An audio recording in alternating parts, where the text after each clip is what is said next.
this here. Okay. Cool.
That's the North Star.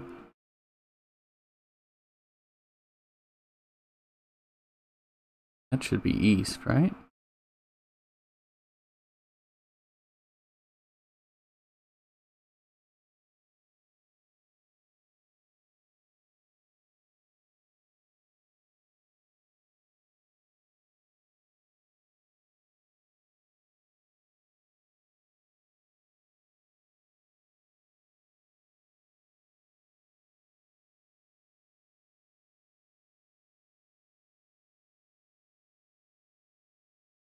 I think this is the right direction.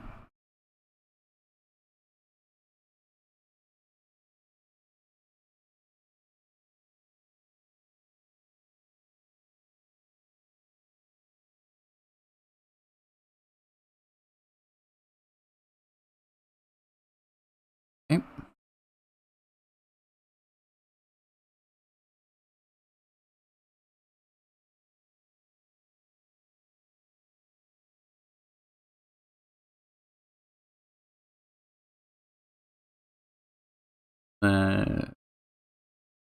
It's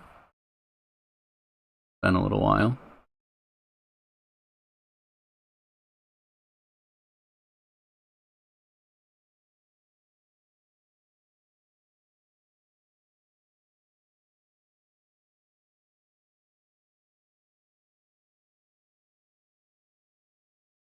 Rest.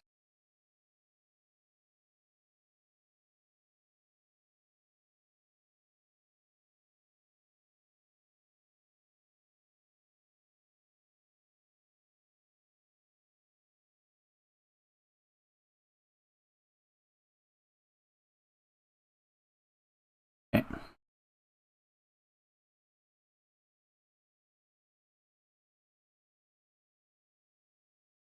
Five.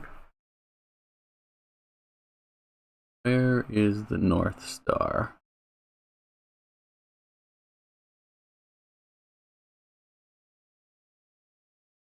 Three. For 2 nights. Okay, that's not too bad.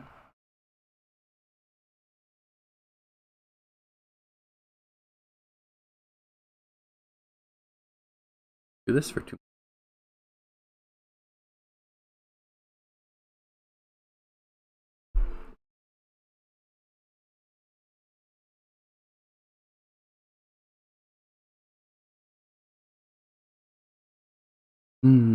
This is a boring part of the game.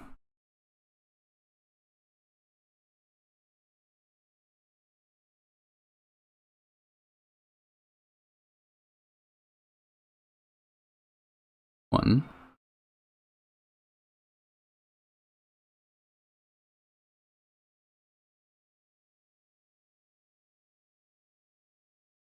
Always get into a fight there.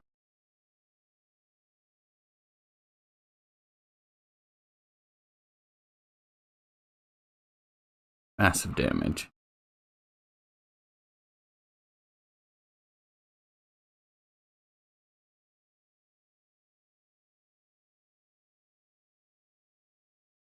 Thank you.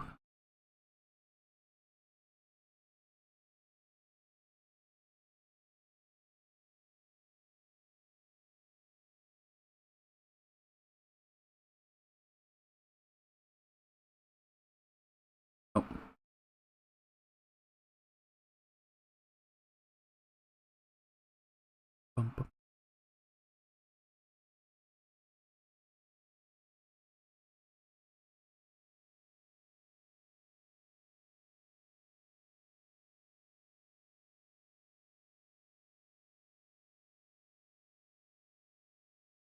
Two.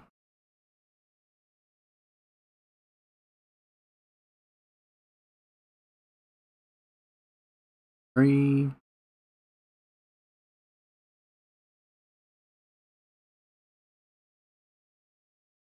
Four.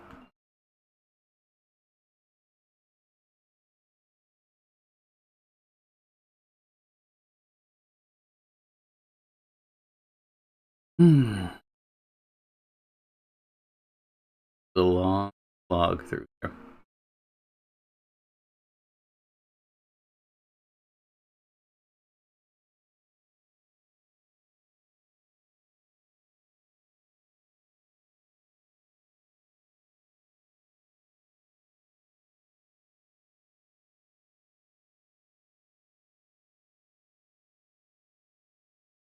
Oh, at least I found the treasure quick.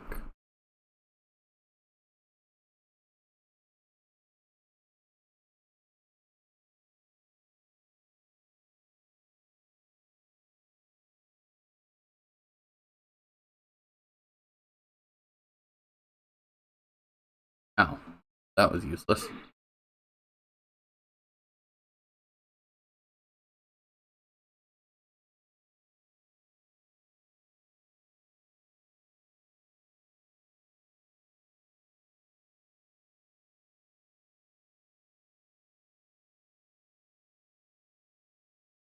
Nice crit. While you're going against him.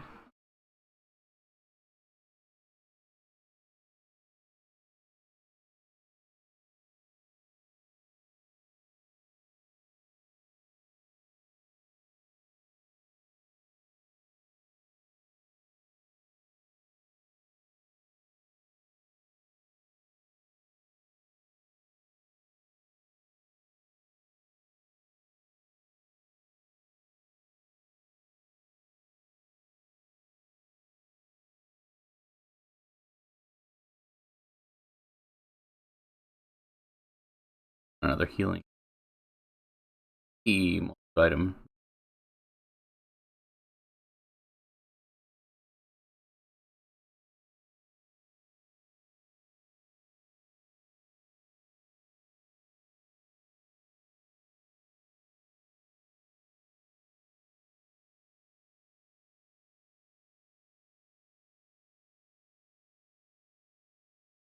It looked weird, but I guess it's okay.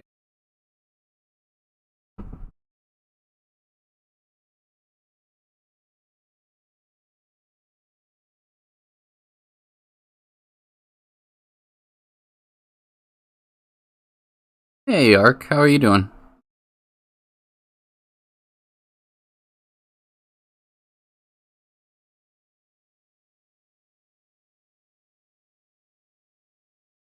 Hope work is going okay.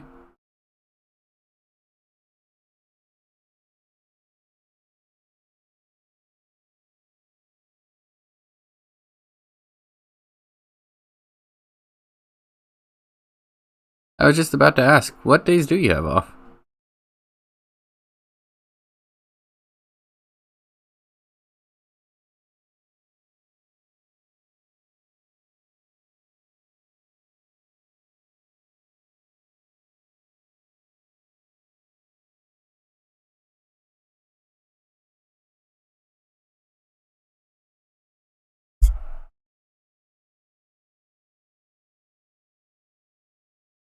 Might have miscounted that.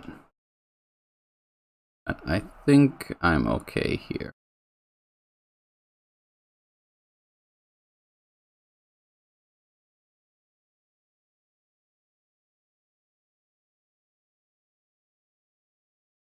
I'm gonna save here because I might have messed something up, but D.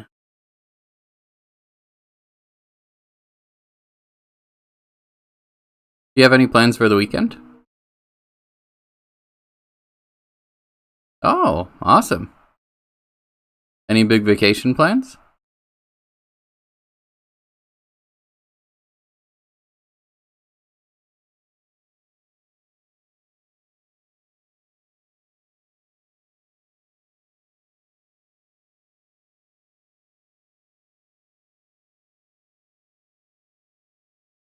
I think I have one more night that I'm supposed to walk this way. Think.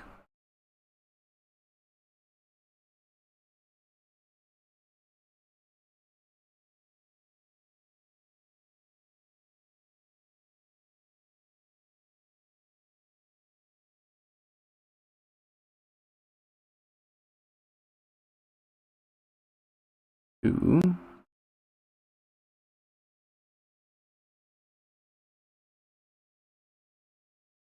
three.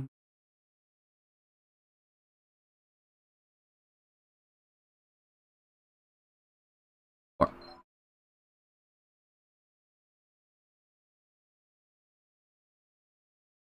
I didn't know you had a kid. How old are they?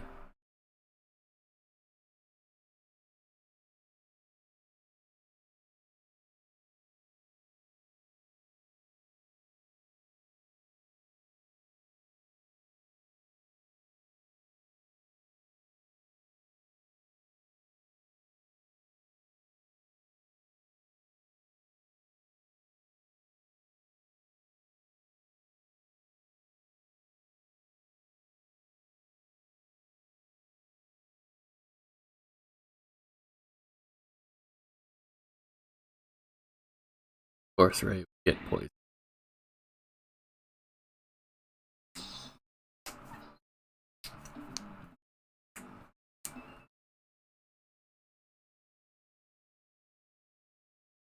We had our first corona case at my work today. So they sent uh, all the students of the same grade home, and all the students of the same club home at lunchtime when they found out. But their plan is to just operate as usual on Monday. But I don't know how well that's going to go.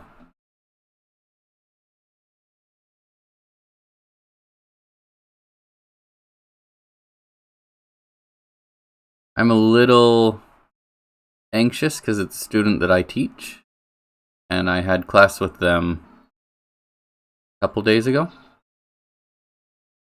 But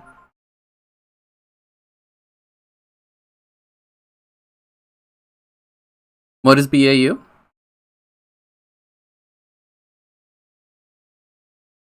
Oh, business as usual, yeah. um, well, so the homeroom teacher and their club coach are on quarantine. They're not sure when they're going to be coming back. Um, but outside of that, yeah, they're just saying all of the kids in their class have to get tested, but they said they don't want me to. And so, yeah, quite sure how everything's going to work. I mean, at the end of the day, I'm decently young. I'm healthy enough. I don't think. I mean, it could turn bad for me, but I don't really think it's going to. But there's a lot of older people that work at my school, so a little concerned for them. Nice. That's a skill I wanted to get.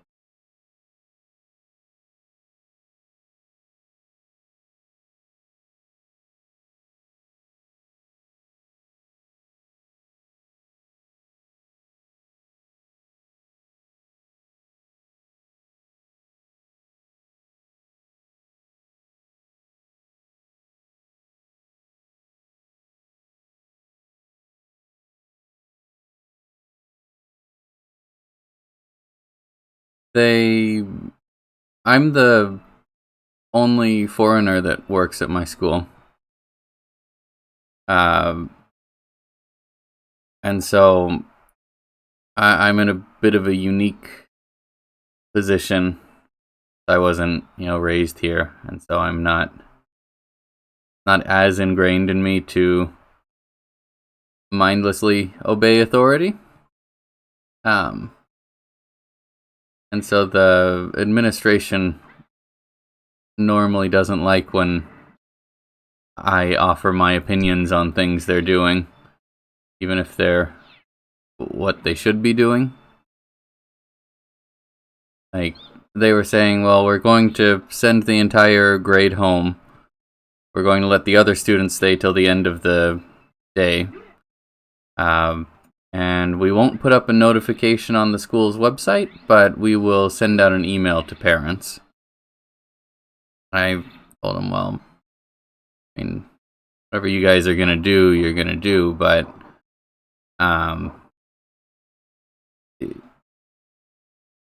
you're not going to tell the other students what's happening? And they said, well, no, we want to keep it under wraps, so then they won't find out. So you know that teenagers talk, right? Like, there's no way that this stays hidden for more than, 20 minutes. And they seemed mystified and said, no, the students, they won't ask any questions, it'll be fine. And sure enough, as soon as I was on my lunch break, I was walking around the school, and a bunch of kids had gotten thermometers out and were checking each other's temperatures, which they've never done.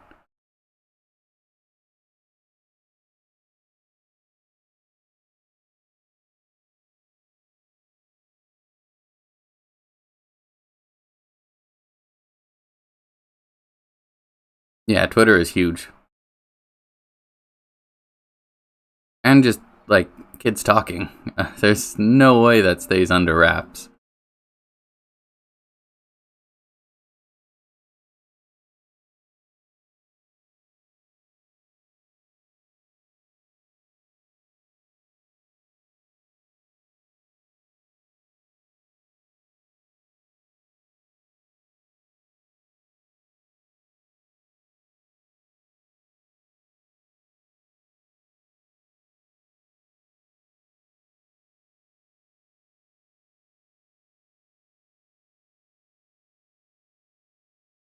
I don't know how it is in the Philippines, but in the States, at least,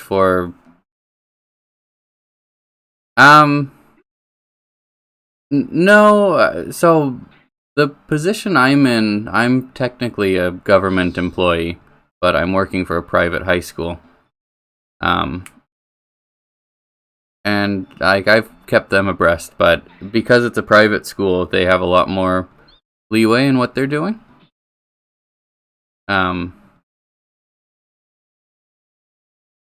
We had a teacher over Christmas break or winter vacation who contracted it, but they said that everything was fine. He would quarantine, and we didn't need to mention anything to the students, and all the staff were okay. And apparently that's not the case. And I, again, was the lone voice saying, hey, maybe we should, change how we're doing things if we know that it's here. But what do I know?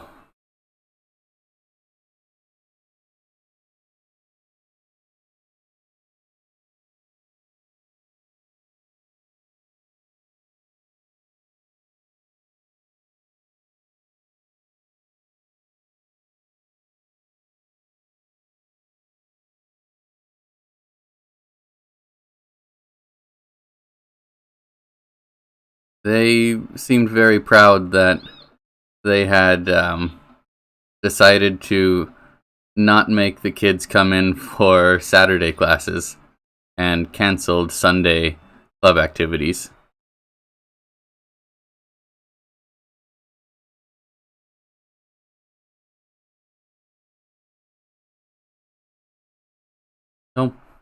We'll see.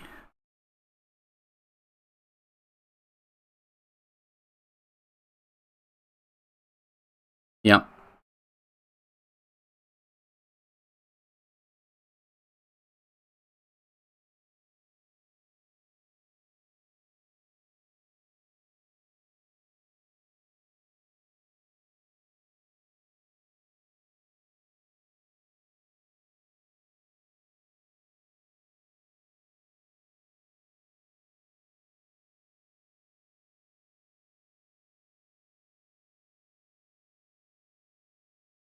Ooh.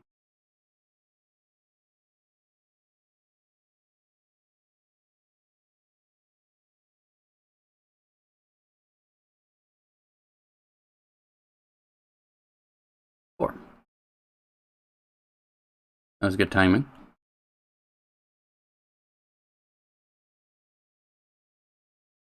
Yeah, the system's kind of weird.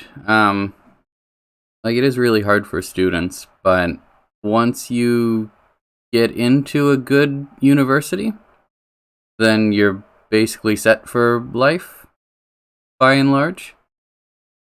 Um, like when I studied here, the university classes were ridiculously easy, and I was at one of the top schools in the country. Like even the hard ass teachers that would tell us, oh, this class is gonna be difficult. It was just super, super easy. Okay, if I didn't mess up, I should get the sword tonight.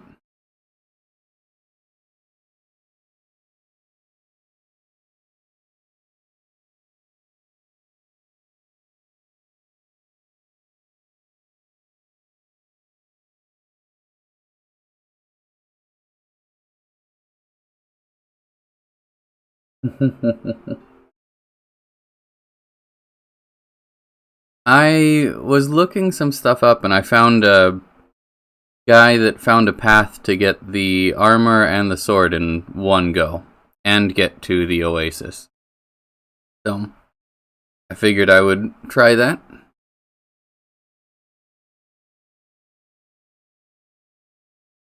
Oh, yeah?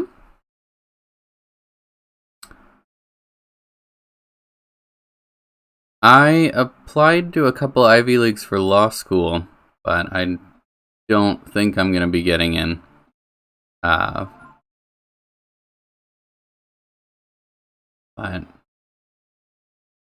I would have hoped that the classes would be a bit more difficult.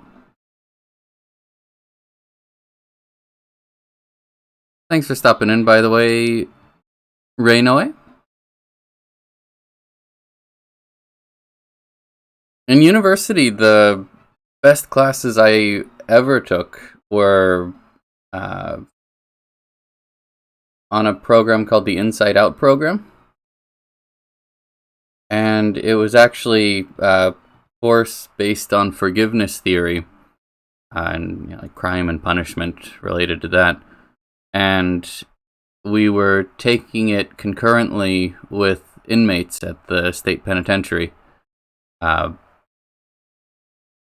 And it was really cool, like being able to interact with them and kind of learn together at that. Like changing it from being something abstract and theoretical to like actually talking to people going through this punishment and kind of in the process of either trying to be forgiven or trying to understand what forgiveness was, dealing with whether or not they felt they needed forgiveness. One.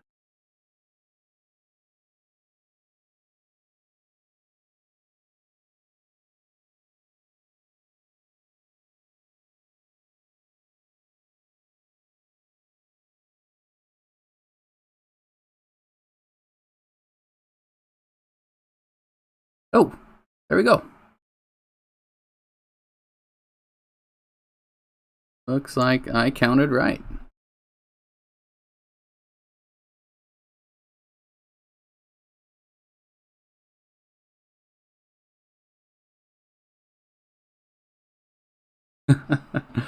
What's that face for, Ark?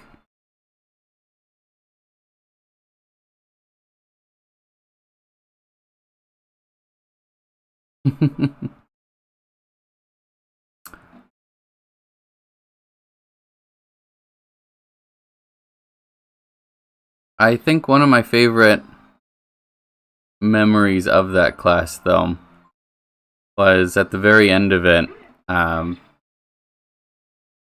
like most of the time, it was pretty highly regulated, and they made sure nothing was going to happen and there weren't any issues because some of the people that we were taking classes with were on death row and had been convicted or pled guilty to murder. And the final day, we actually got like some one-on-one time with them, and we got to ask them questions. They agreed that they were comfortable to answer questions, and uh, so we were sitting and having a little discussion with one guy, and there was me. I'm 5'9", 5'10", like 175 centimeters, and just much, much skinnier in university. And then there was a guy that was like 6'5", this giant Marine, and like he was tatted up everywhere, giant arms, and we were talking to one of the inmates, and the Marine asked him about gangs and whether or not we would have to join a gang, like if we ever went into jail.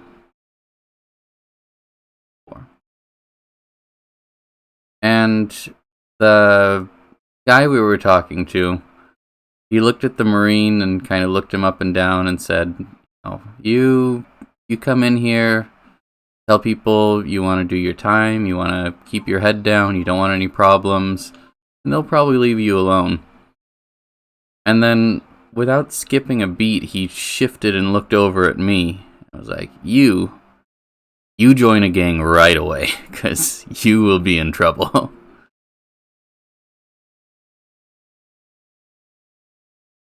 So, yep. Message received. I will do my best not to go to jail, but if I do, try to find a gang that likes me.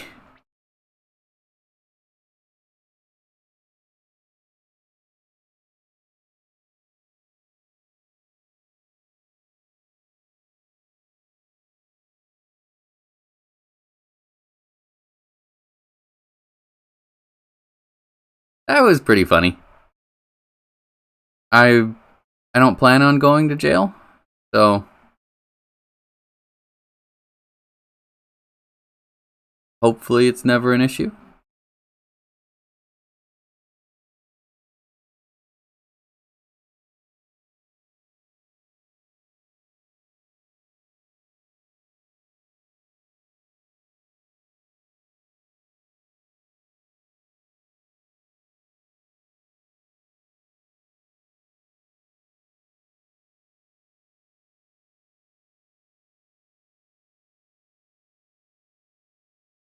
And my plan is to be in law school this fall, so somehow I wind up in jail before then. I've really messed something up.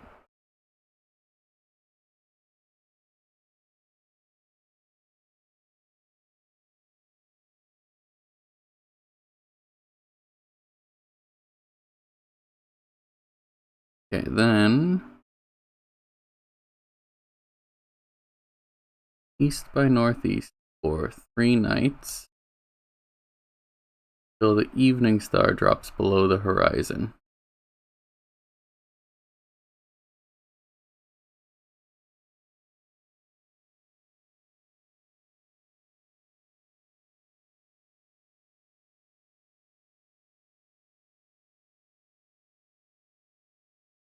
Ooh, was the person okay?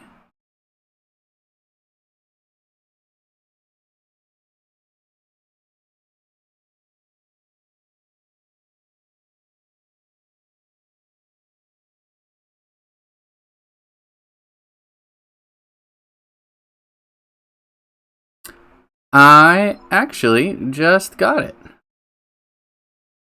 Got my royal sword, and now I'm headed to the Oasis.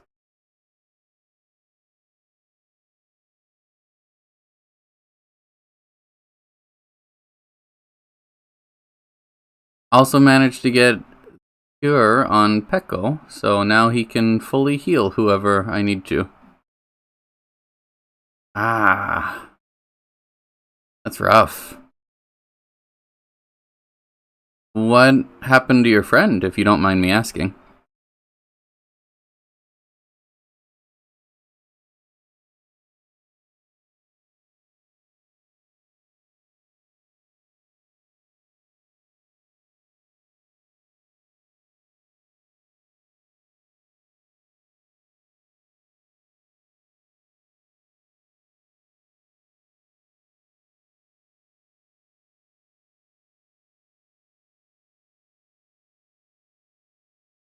Yeah,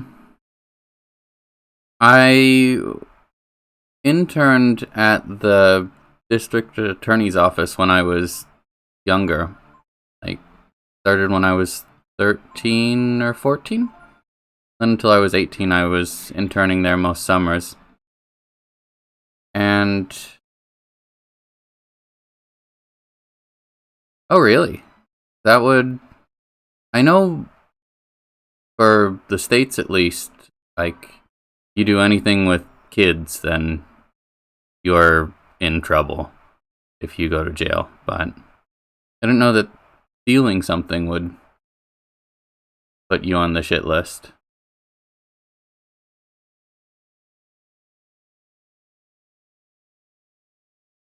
But when I was interning there, because everybody else was 20, 30 years older than me, they asked me a lot of odd questions for context, for younger people things. And this is a little grim, but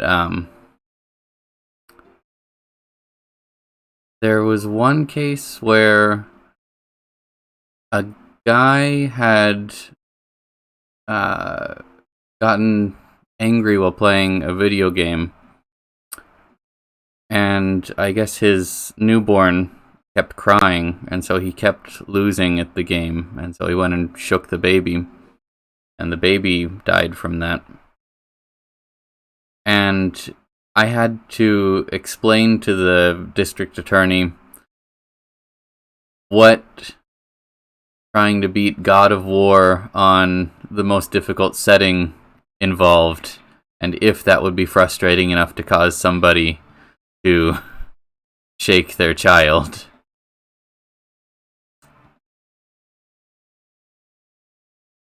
Or one of the other weird ones that they had me doing was they were setting up a sting on like a pedophile that was using social media to attract victims, and to make sure that their correspondence seemed authentic, they had me like proofreading all the messages they were sending to him to make sure it sounded like something a teenager would say.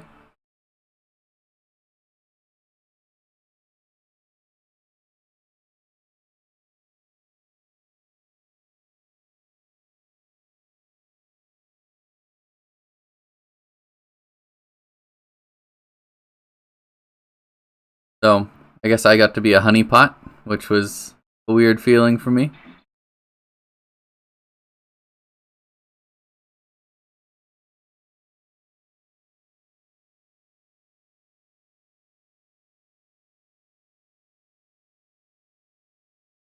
One of my favorites was where I'm from. There was a very tight knit Russian community.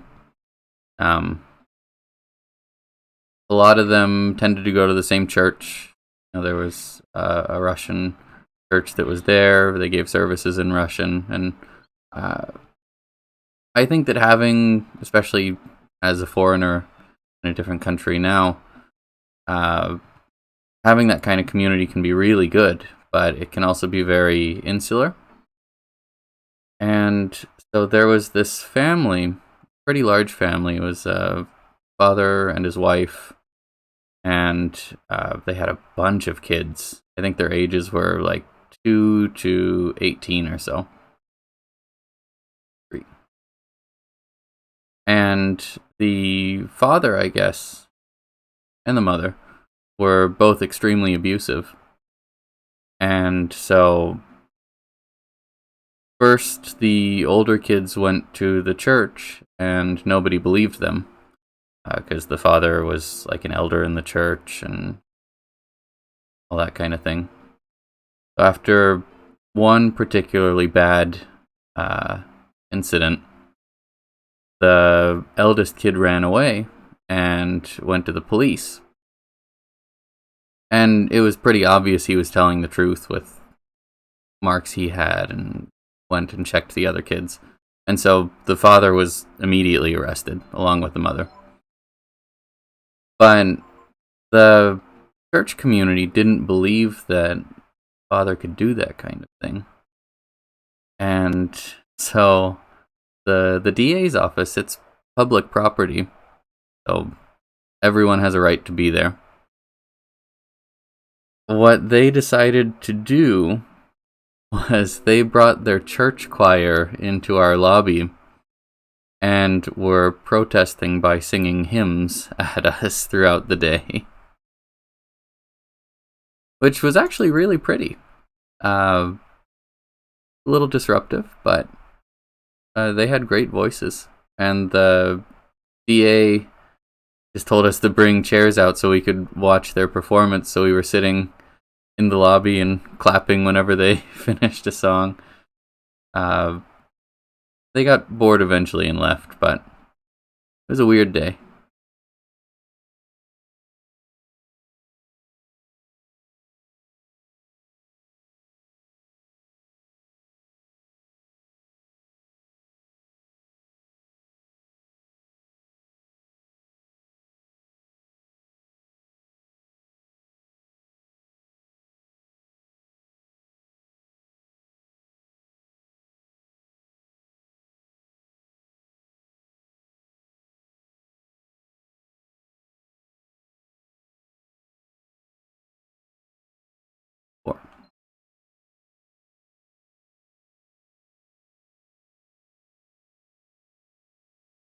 Yeah.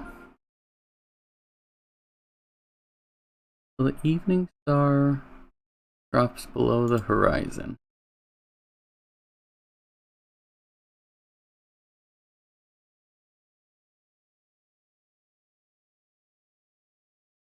Oh, okay. I just need to check every once in a while then. 3.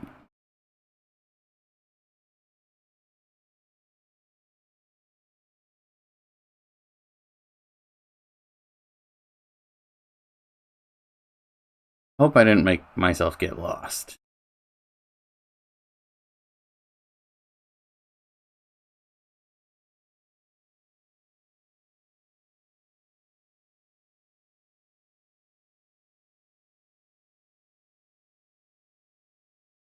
I think I still go this way.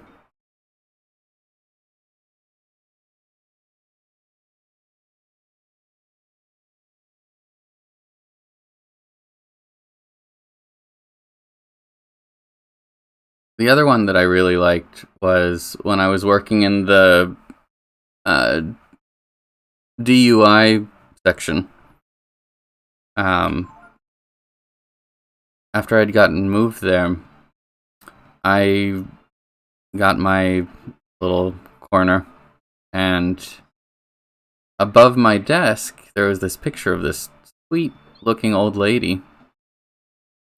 And after a couple days I asked, what's the deal with this? Why is there this old lady here? And they said, oh, well, so this lady had the highest blood alcohol content of anyone we've ever arrested who lived. She had no criminal history, but her husband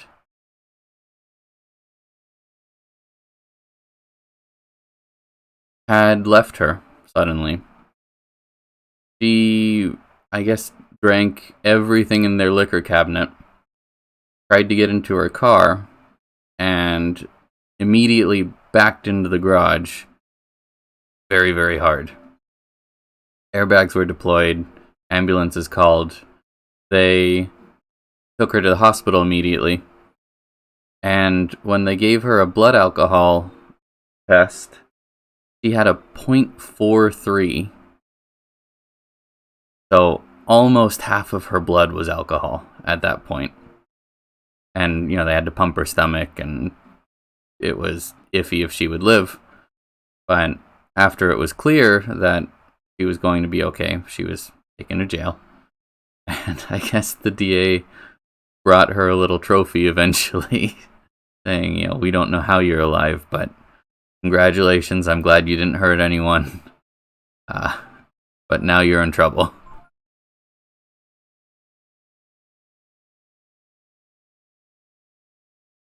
Yeah, I don't really know, but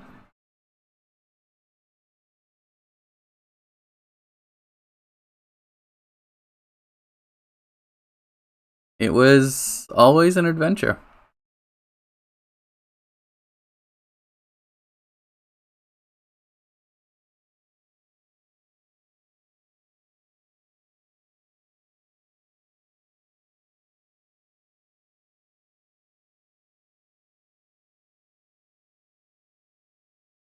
Where is the E?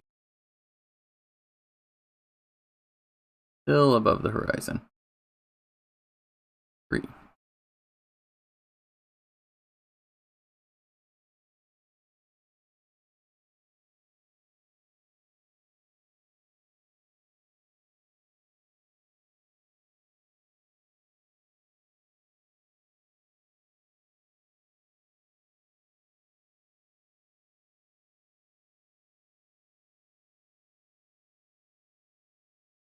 Two.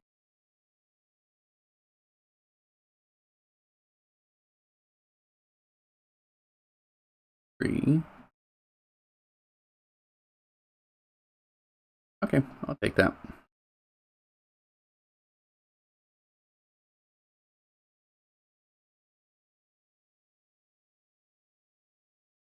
Let's camp.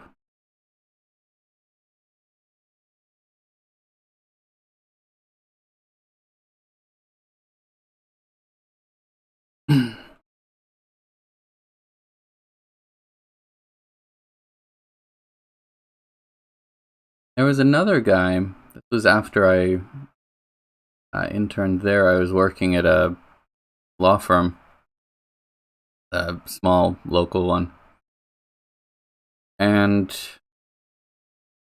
we were representing this guy who was a former bodybuilder who had become a long haul trucker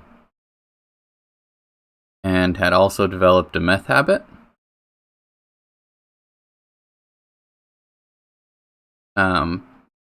And so he was in just phenomenal shape, but like super twitchy all the time. And I guess at a truck stop, there was another trucker that was on meth, and the other trucker's brakes stopped working and pinned this guy against the wall of the truck stop. And, he finally got to the hospital. Lots of broken everything. But the doctors apparently said, if you weren't in such good shape, you would have died from this. But even then, his legs were messed up. He had to have bolts put in everywhere. So he had pretty bad arthritis afterwards. And since I was working there and the owner of the firm knew that my parents had apartments around the town, he made a deal with them to house this guy while the trial was going on. And so it was kind of weird seeing him in like a legal context and then having to like go and make repairs on his house. But one day he called us because the water in his bathtub had turned black. I'd never heard of that happening before. And so my dad and I went there to check out what was going on. And his like 4-year-old daughter was running around, and we said, "Yeah, we'll go and take a look. No problem. Just give us a little bit of time so we can figure out what's going on." And sure enough, as soon as we turned on the water and turned it on hot, it turned black. And then we looked at it some more, and there were these weird chunks in the water, and we didn't know what it was for a little bit. But then we realized it was rubber. And so we went to check the hot water heater, and apparently the guy had removed the limiter on the hot water heater, because there's only so hot the machine will allow your water to go. And because of his arthritis and his lack of feeling in a lot of places, he needed the water to be hotter for himself. So he removed the limiter, and it was like, it would scald your skin if you stepped into it. We told him, like, "Hey, man, you can't do that. Like, it's a huge safety hazard, and you have a 4-year-old daughter. So, we need to put this back on and don't play with this anymore." But like, he had the water hot enough to melt the rubber that was on it.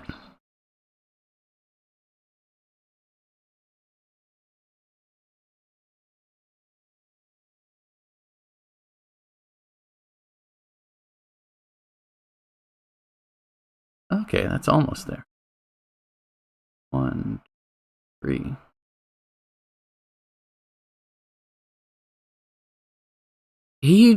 This was when I was 14 or 15, so it was a while ago, but he'd done something to make it so it was able to go much higher than it needed to be. And at least high enough to melt rubber.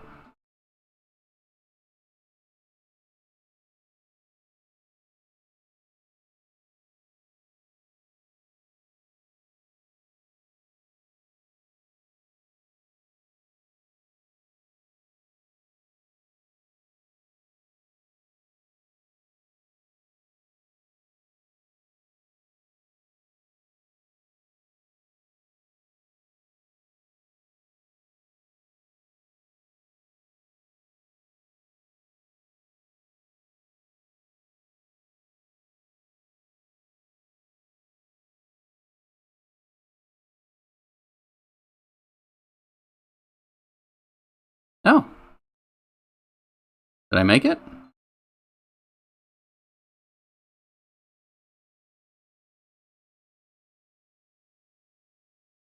Nice. I didn't know when this would come along exactly.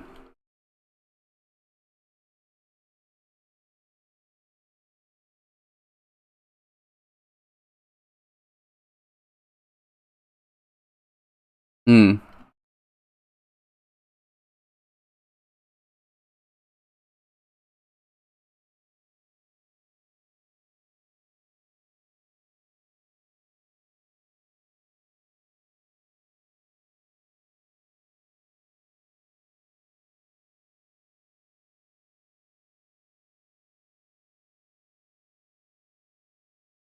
So do you just take cold showers, Ark?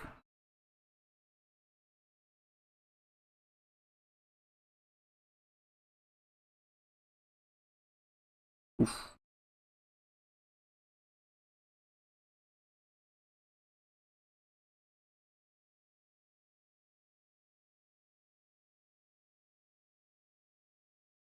I thought you could steal the Pekko weapon from him. Maybe he drops it sometimes? Maybe I'm just remembering wrong.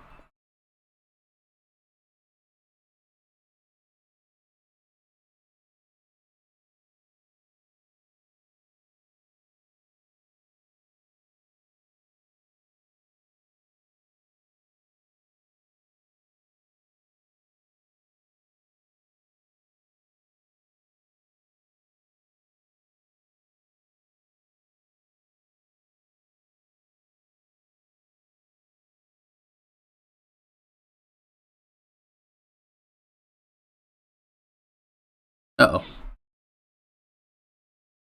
Don't kill Ray. Okay.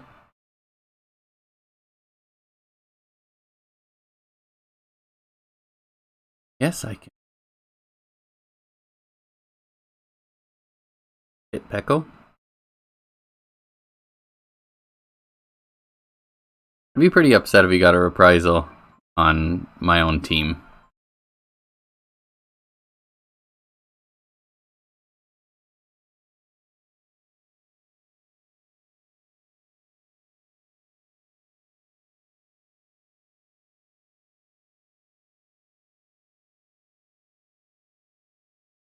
Not a fan of that.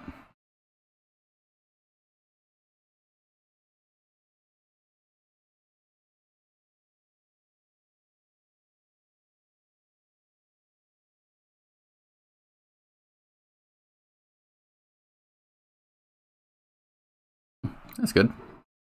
Less good.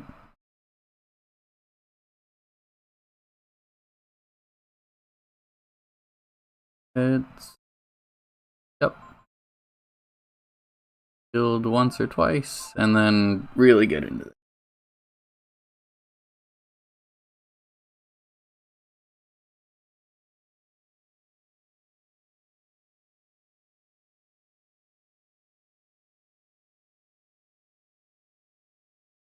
Have you started your speedrun attempts yet, Roker?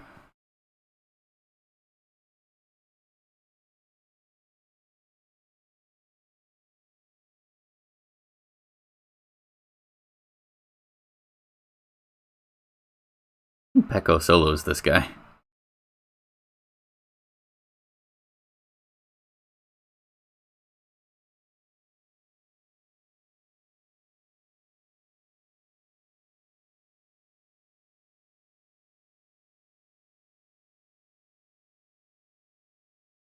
What?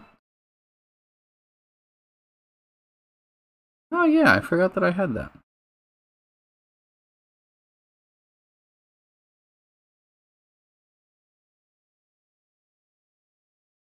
Seems like a fun weekend.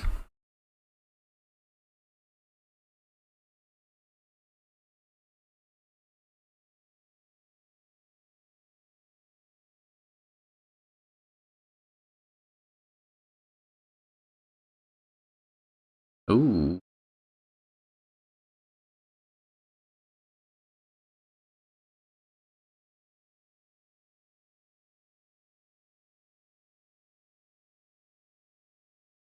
Oh, well that worked. Oh, cool. What kind of work are you looking to do?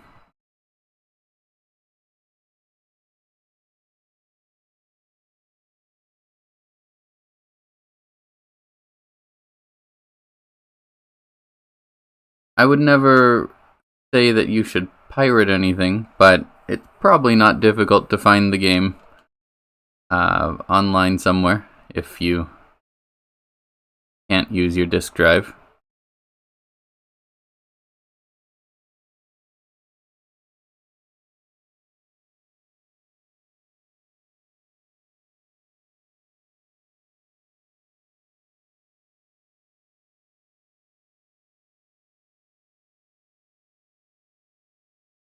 Just leave Nina out in the desert.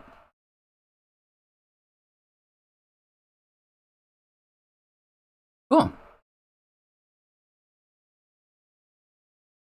I have a few friends here that work for Google and others that work for different antivirus software companies in Japan. One that works for Amazon over here.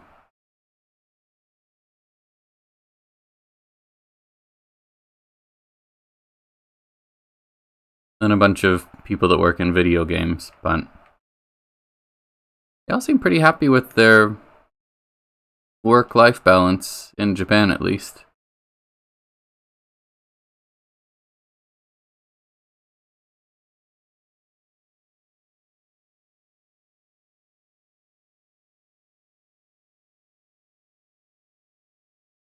Kill this camel.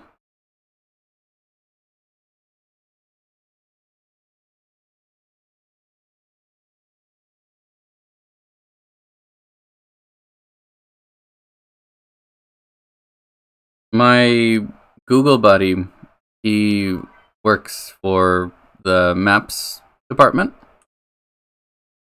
and he was telling me there was a day where the Seattle office, I guess they submitted a update, and because the States doesn't really use train stations as much, especially on the West Coast, it wasn't super noticed for a few hours until the East Coast woke up.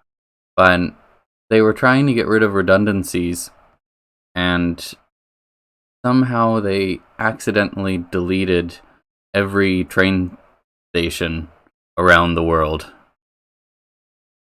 for like 4 or 5 hours.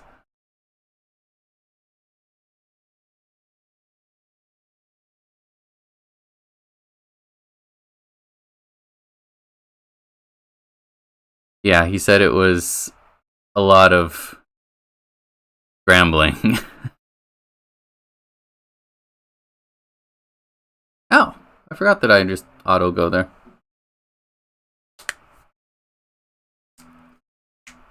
But I guess the Asian departments were all freaking out immediately, but couldn't get a hold of anybody in the States because of the time difference.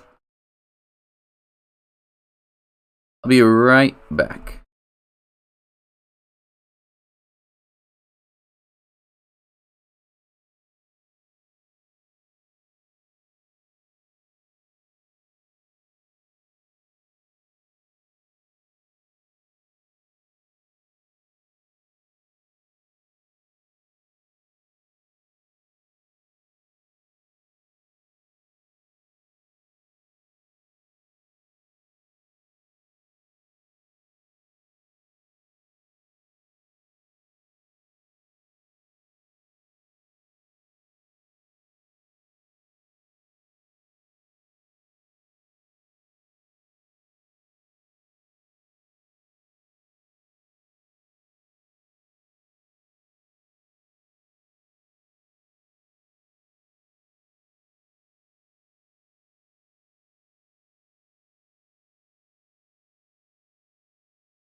Oh, okay, sorry about that. I don't know why everybody has a Rakta head for dinner.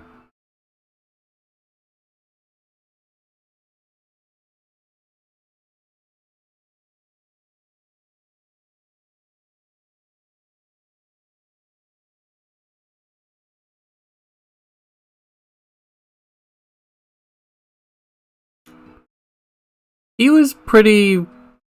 I mean, I think he was pretty stressed, but he's a kind of soft-spoken guy from New Zealand, and so can't really imagine him shouting.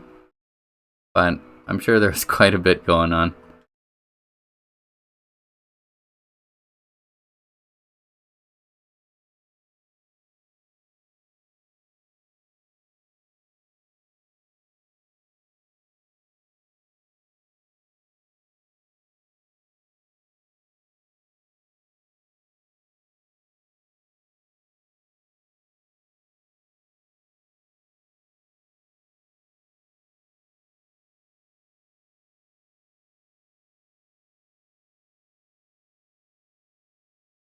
I remember that day because it made me late for work. Like I normally check the train times in the morning because I, for some reason, can't remember it. And that morning I just couldn't do it. And my sleepy brain didn't think, okay, well, you should probably just go instead of just like constantly refreshing for half an hour.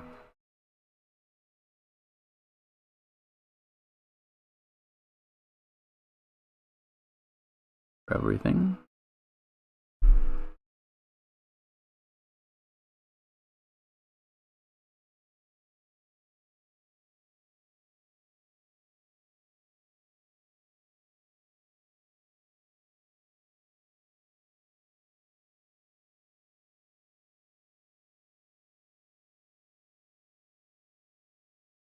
Really do need to play this in Japanese to see how they handle this.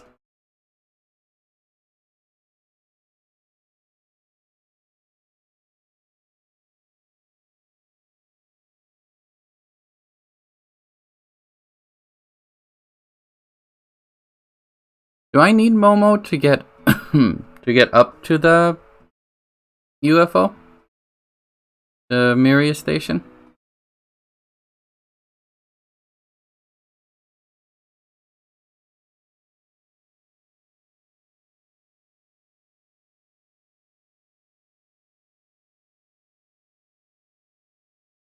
Okay, I'll change it out.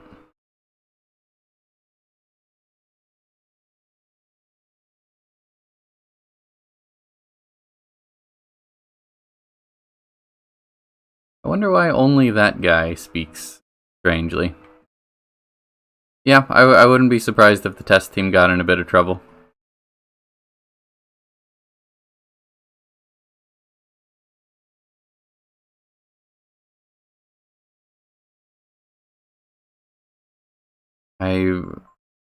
A part of me just really likes that, like, someone destroyed every single train station in the world.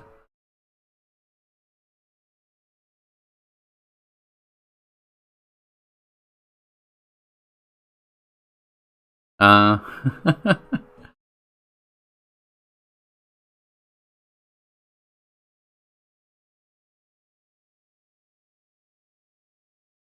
what does a test developer do?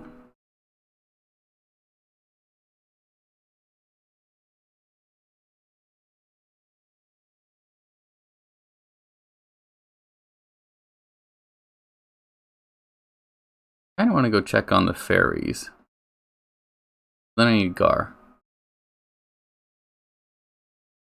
Hmm.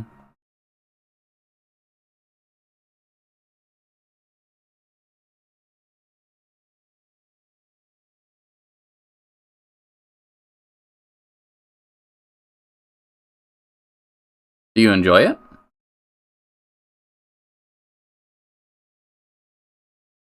Don't run into Archmage. Don't be Archmage. Let me go through here peacefully. Seriously.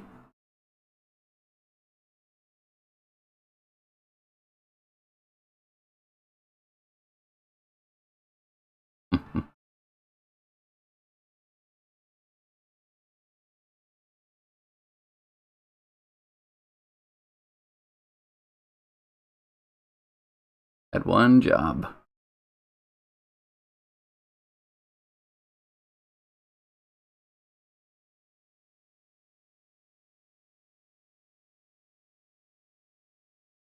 That's good then.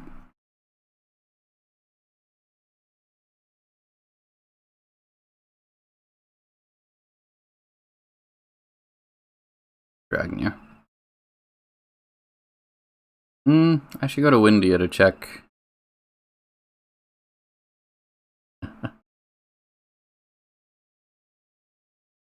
On Ryu's master.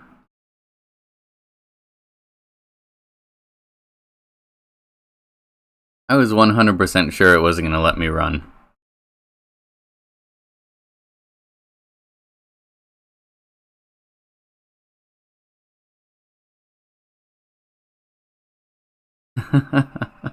Yeah, I remember being a little pissed off when I first played this. Like, anytime there's just that small barrier that your character can't get over, while at the same time being able to destroy, like, world-ending gods or things like that, it's just, okay, I get it, but at the same time, this is silly.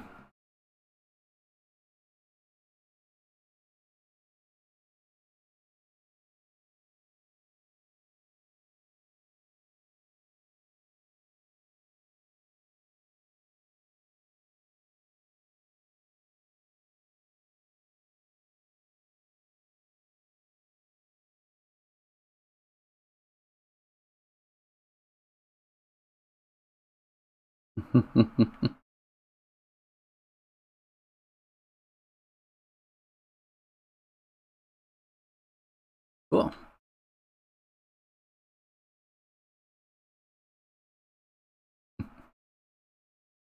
Look, planet-eating God is nothing compared to the evil that you can find in a twig. I think we can all agree on that.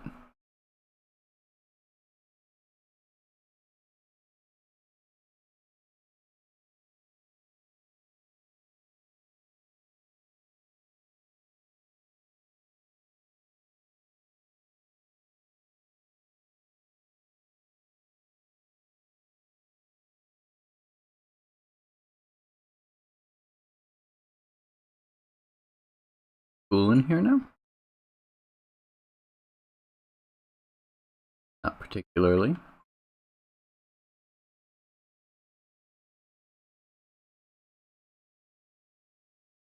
Oh, I got new merchandise.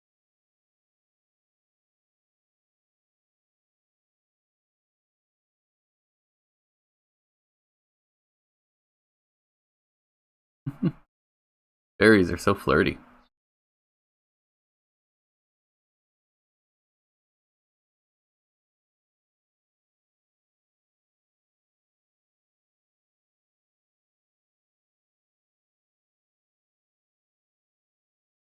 My buddy that works in games, he worked on Metal Gear 5.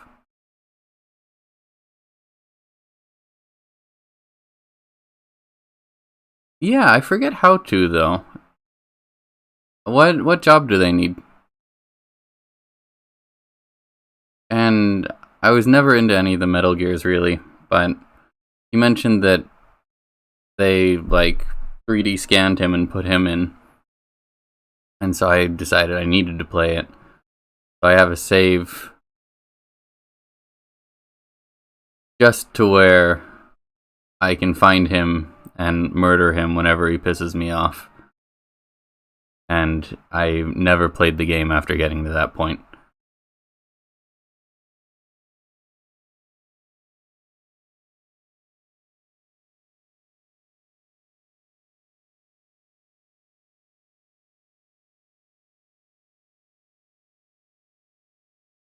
I'm okay with their names for now, but maybe I'll look that up later.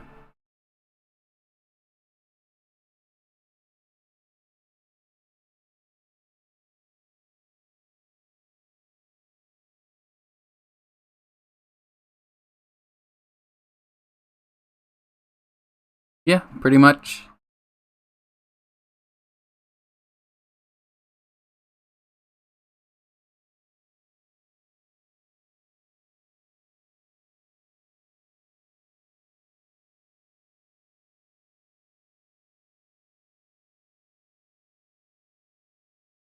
It was nice though. He gave me a copy of Death Stranding when it came out. Yeah, I already gave that to Peckle. Oh, damn it. I hate this man.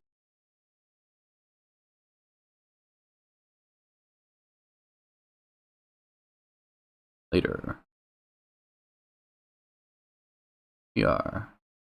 Let's go.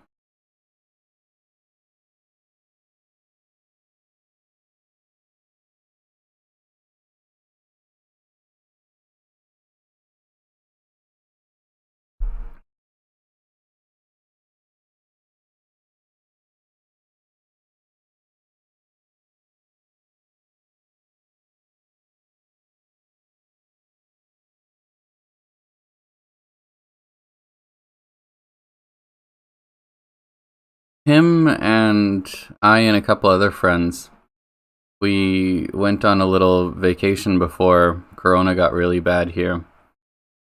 And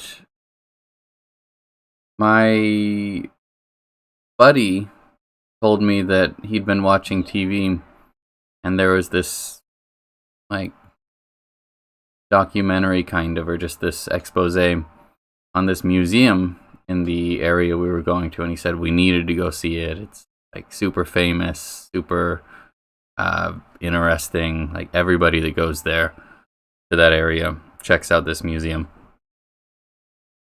And so I say, yeah, sure, that sounds fine. I like a good museum. And we got there, and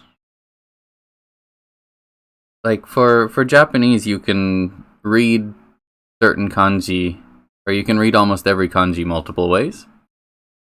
And so I saw the name of the place, and it said like Rare Treasure Museum, or like the Hall of Rare Treasures, kind of. And I didn't really know what it was based off of that. But then I learned very quickly rare treasure can be read the same way as penis. And it turns out that this was like the largest penis based, well, like sex themed museum in Japan. And the proprietor was very famous throughout the country. He'd been like operating the museum for 30 or 40 years, and you'd see pictures of celebrities with her in there.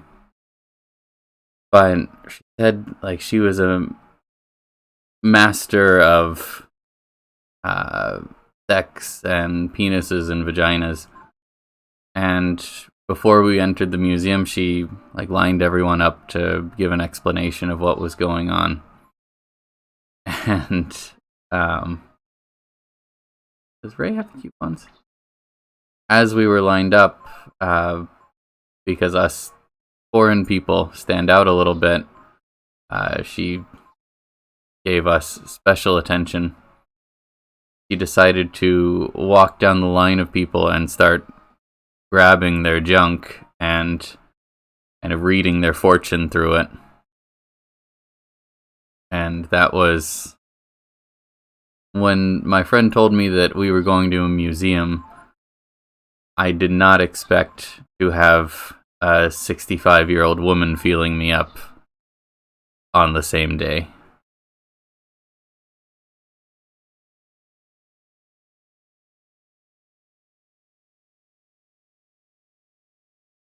She also said that I wasn't getting enough exercise for mine and that I needed to use it more often. Otherwise, I would remain inexperienced and no one would love me.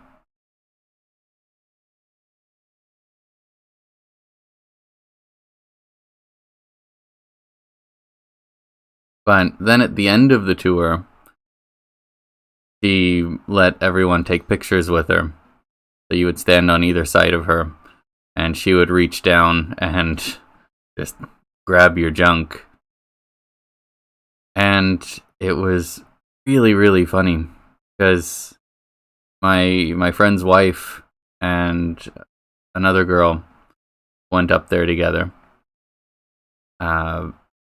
And they'd been making fun of all of the guys because all of us had been felt up by this grandma. And so they went up there. No, she just had a sex museum.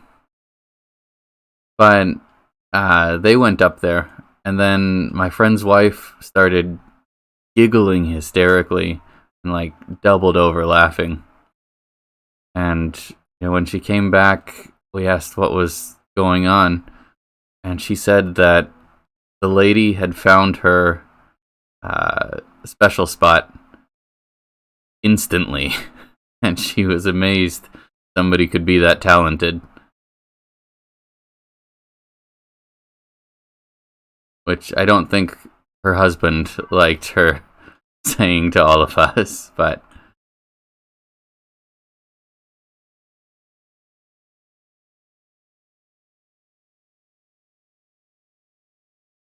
it was an experience.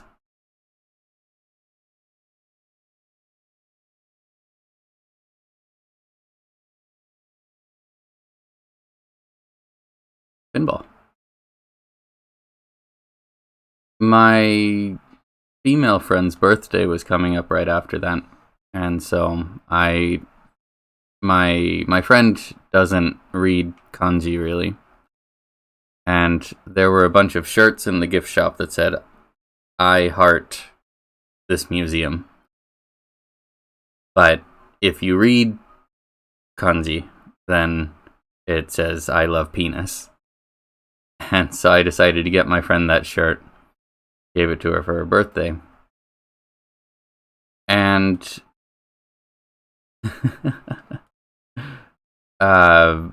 we were having a little birthday party at my house for her, but we ran out of drinks, so we went to the local store where this sweet, sweet old lady that I talk to all the time was working there. And isn't there a shop in here? Am I just missing it?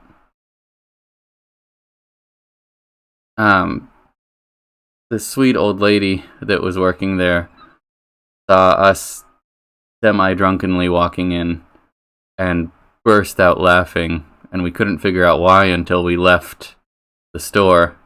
And I looked at my friend's shirt and she was still wearing it.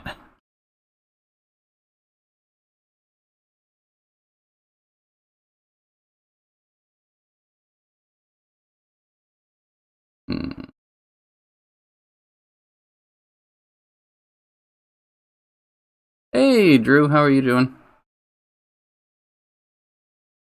It actually was a pretty interesting museum. They had some pretty old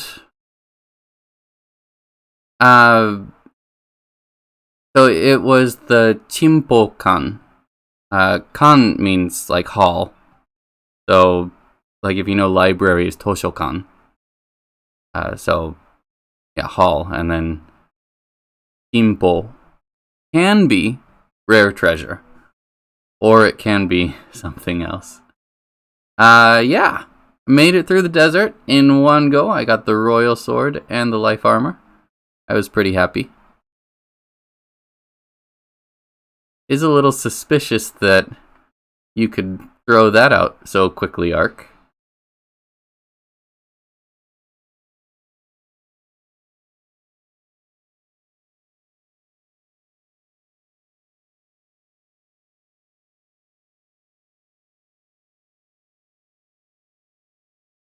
Oh, here we go. Higaru.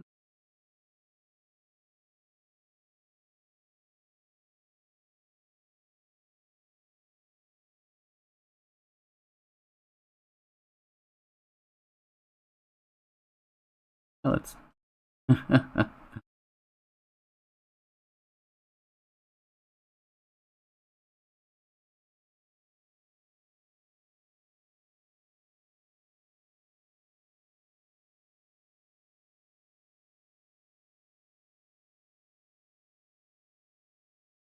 Not a bad upgrade.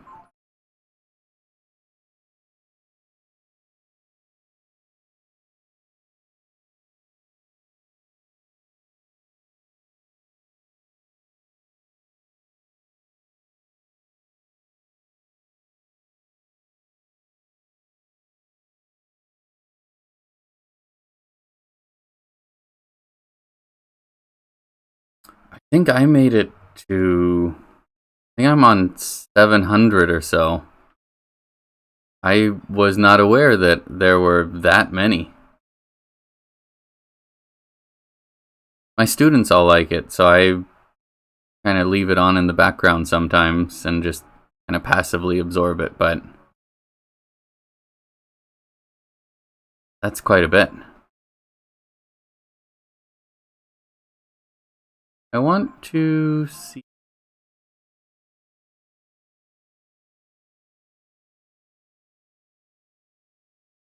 I want to see if there's anything good for Ray there before I move on.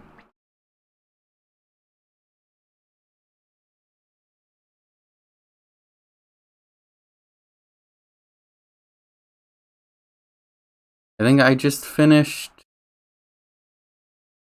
There was a tournament and they killed, or they beat up Don Flamingo. Doflamingo? I don't know his English name. Okay.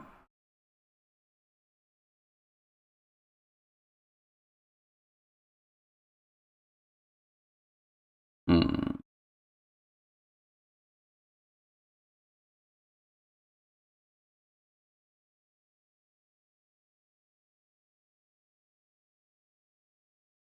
Okay, I'll just get him that. Why not?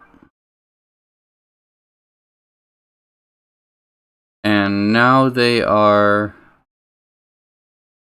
like they're with a bunch of animal people. But I haven't watched it in a couple weeks. I'm not super into anime, but my friend suggested one to me recently, and I've been watching it an episode or so a day. That is actually really good. It's called Gekkan Shoujo Nozaki-kun.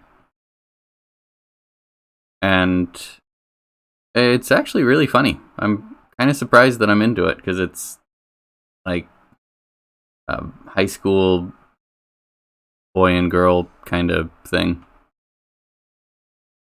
Which normally I don't like any slice of life kind of stuff.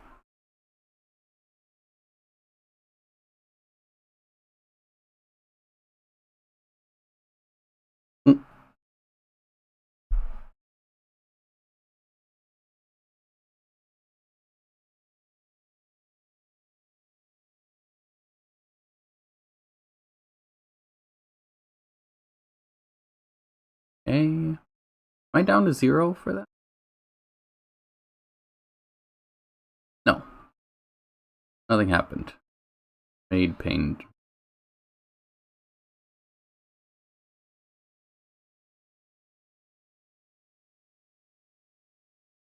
Went for it. There we go. Nice. That wasn't too bad.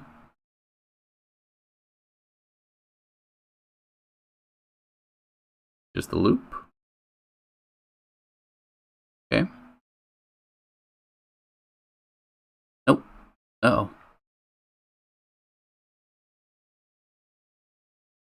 Nah, that's not that bad.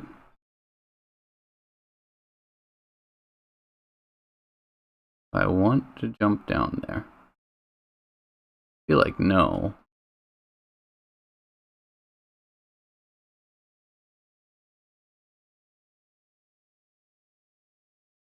I feel like the last anime that I really got into was FLCL or Furikuri.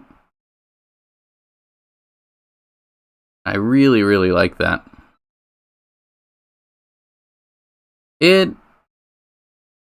So it's about a it's about like a mangaka or like a manga writer that is in high school, but he's kind of a dork, and so nobody believes that he actually is this famous girls manga artist. And it's not super lovey-dovey or anything. It's mostly just comedy.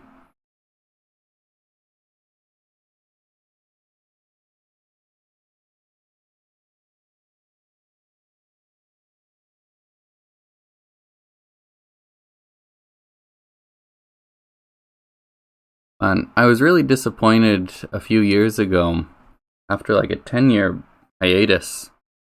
They came out with the second and third seasons of FLCL. And before they did, the band that does all the music for the anime, the Pillows, hello, were playing in the prefecture that was nearby. And I went to see them, and it was super cool hearing all their music, and they played some of the new stuff like that was going to be coming out. And I was with my black friend that is like 6'6", so 195 centimeter guy. And so, like, I stand out in a crowd here, but he really stood out. He was like a head taller than everybody else there. And like during the middle of the show, they started like trying to talk to us in English, and they kept asking the crowd like, "Oh, how do I say this in English? I don't know what to say." And we kept like yelling at them like, "Oh, no, Japanese is okay, man. Just ask what you want to ask, because we're happy to see you." And like after that, they talked to us for like 5 minutes in the middle of a show. But then the anime turned out to be kind of garbage.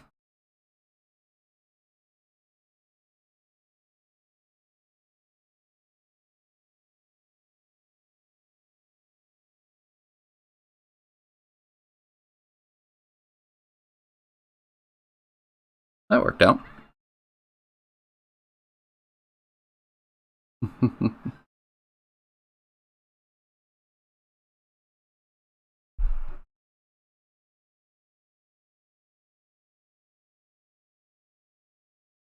Yeah, the music was still really good though, so not a total loss. But yeah,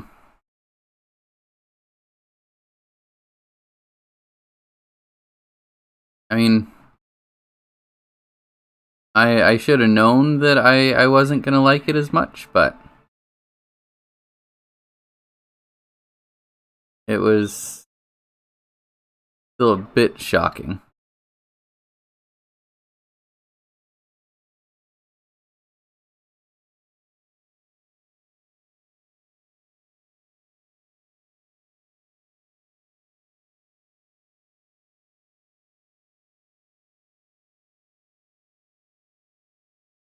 Mm-hmm.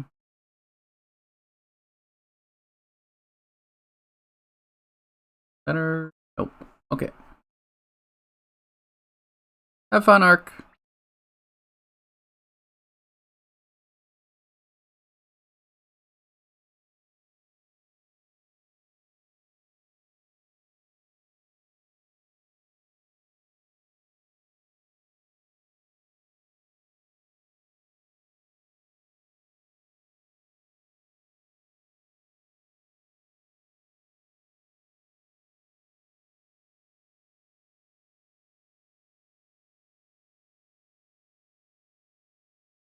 I'm trying to think of other anime that friends have made me watch.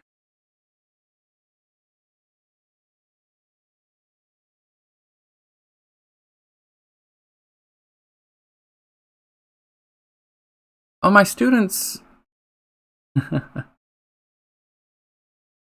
I hope you can complete all your remodels, BGS. Very serious business, though.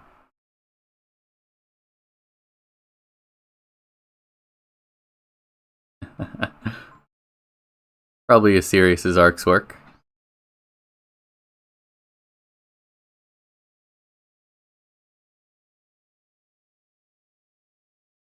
The Demon Slayer movie was like crazy big here, and all my students keep yelling at me because I haven't watched any of it.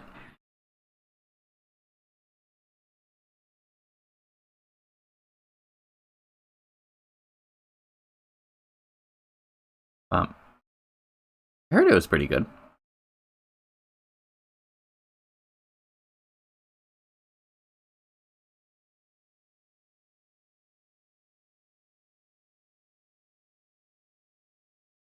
Then I'm supposed to watch JoJo at some point, or at least read it.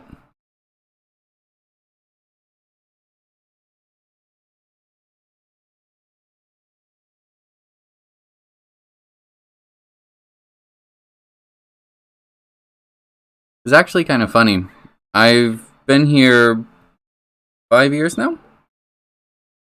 And up until 2 or 3 months ago, I had never seen Evangelion. But just because of how popular the opening song is in karaoke, I could sing the entire thing, like, from memory for a while before Corona stopped us from being able to go to karaoke. But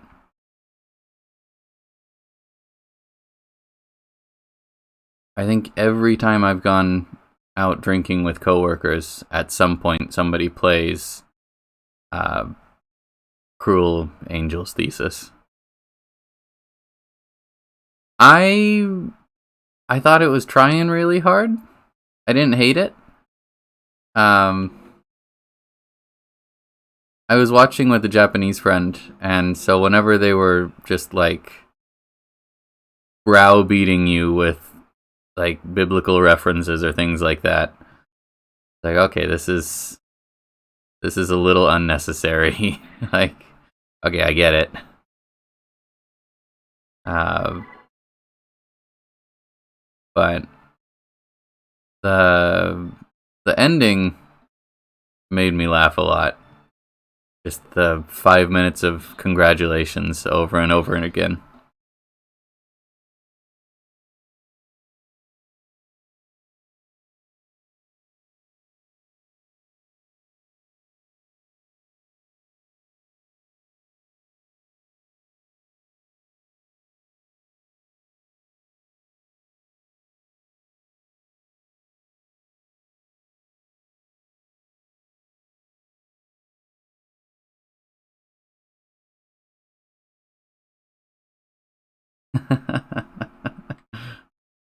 I yeah.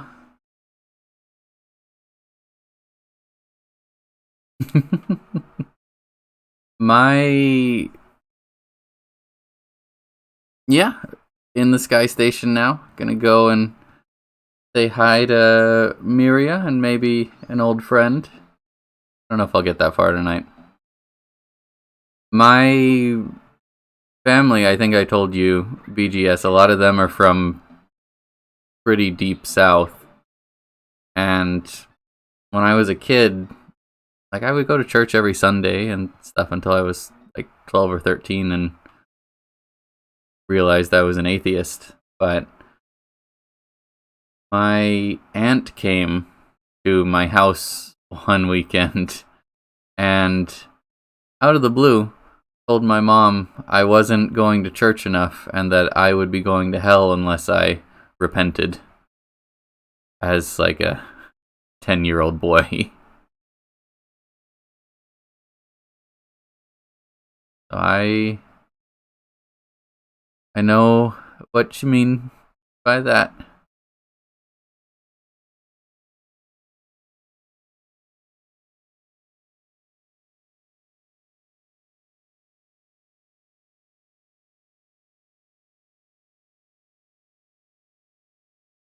I did do something incredibly dumb uh, when I was dating a girl in university, though. Uh, I'm not personally religious, but as long as people aren't, you know, forcing their views on each other and can be respectful, and not say that a 10-year-old boy's going to hell or something like that, or, that you're bad for being gay, whatever it might be. As long as your religion is helping the world, I'm totally on board with it. But I had just finished finals, and the girl that I'd been dating wanted me to go to church with her family. And I hadn't slept the night before.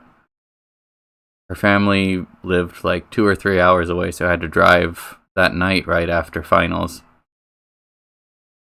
And I'm gonna see how far I can get with the team I like. I went there extremely sleep deprived, and they were Lutheran. No, Yes, I think they were Lutheran. Either way, they were, going through and saying prayers and doing all that kind of stuff. Again, totally cool. But my personal opinion is, if I'm taking part in some kind of ceremony, especially a religious one, if these people truly believe in this, and that's totally their right to do so, and I don't, I think it would be rude for me to like, fake believing in it if it's something they really hold dear. So, typically, if I'm going to church with a friend or something like that, I'll respectfully put my hands behind my back or something like that and kind of watch what's going on, but I won't, say prayers or things like that, just out of respect. And so the ex-girlfriend's entire family was there. Mom, dad, 3 sisters, grandma, and grandpa. And I got sat right next to grandma and my girlfriend. And, for the songs and things, I was okay, but then they said,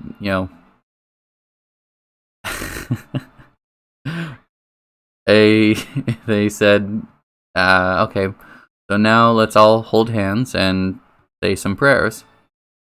And I respectfully put my hands behind my back, stood up along with them, and the grandma looked at me, said, "Well, Ryan, you need to hold hands so we can say this prayer." And what I wanted to say was, uh, well, because I don't believe in this, I don't want to disrespect your beliefs, and so I don't think it would be right for me to participate in this along with you. What came out, unfortunately, was, "I don't believe in your magic spells." And I think I broke that little old lady's heart, and I felt so bad as soon as I realized what I'd said.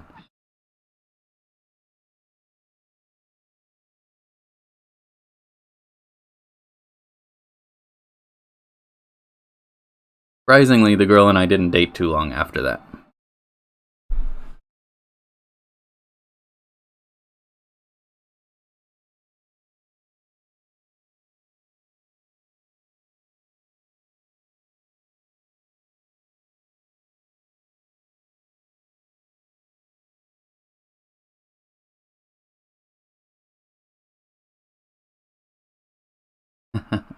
Nobody could have seen it coming.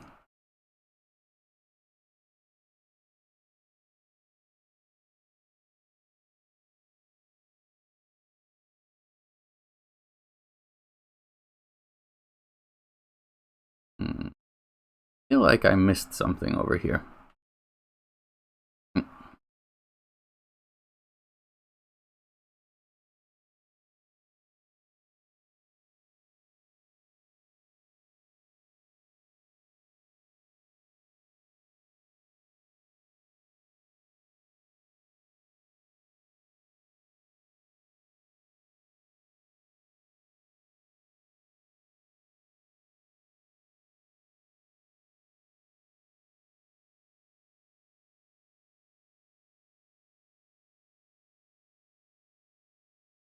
It was probably better for the both of us that we ceased to be a couple.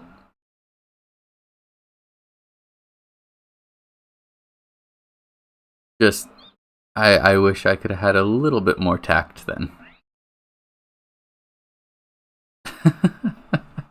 I honestly meant it in a polite way.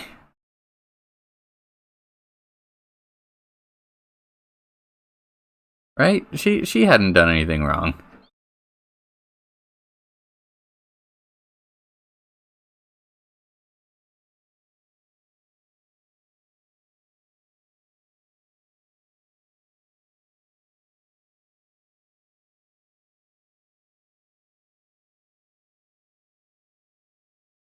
it was fun noticing throughout the night, like after we went back to her place to have family dinner, I could see when different people learned of it, and uh,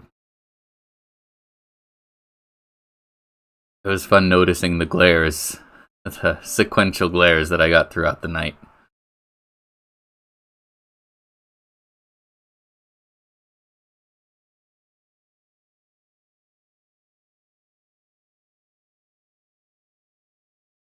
This guy?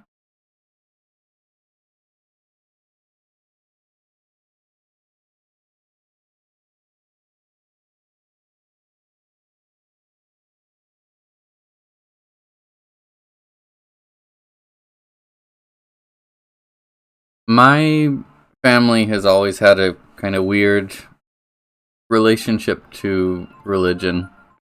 My dad's family's from Mexico, and so all of them are Catholic.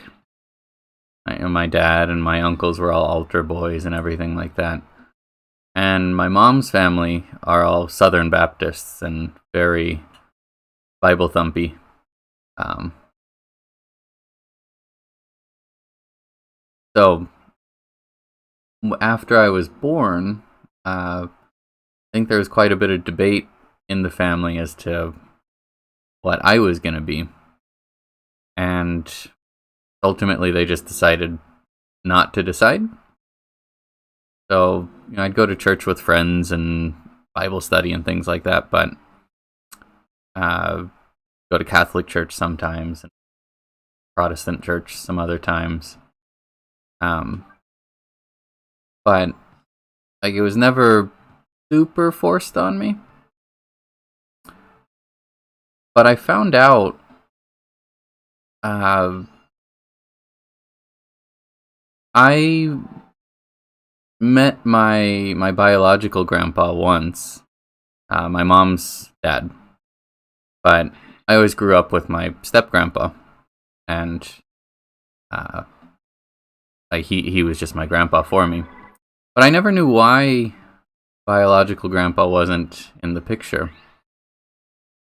I found out eventually that he'd been living like a double life,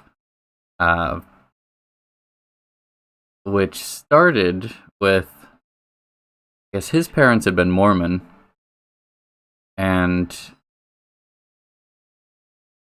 that's mostly unrelated. But they were just bad people. And when he was 12 or 13, his sister was around the same age. I guess they needed money, so they put her on the street to be a prostitute. And he wasn't okay with that, so he took his sister and ran away to the circus. When he got there, he started off cleaning up after the elephants, and eventually he worked his way up to being the magician's apprentice. And things kept progressing. He got interested in magic and then into the occult, and eventually became a priest of Satan, but kept all of this under wraps even after he got married. I guess he also apparently was extremely abusive and would hit my mom and grandma, but I guess that was the straw that broke the camel's back when she found out about that. My grandma left him and kind of removed him from the scene. Yeah, just a weird mix of religion in my family, Southern Baptist, Catholic, and a dash of Satanism thrown in for fun.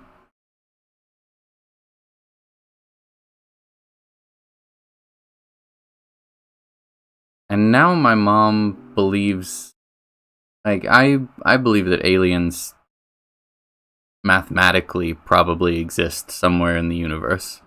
I don't really believe that they've been to Earth, but I think it'd be strange if we were the only life here, like in the entire universe. My mom believes that like aliens are running the planet because she's gone insane, and yeah, she actually watches the Ancient Aliens show, and believes what that guy is peddling.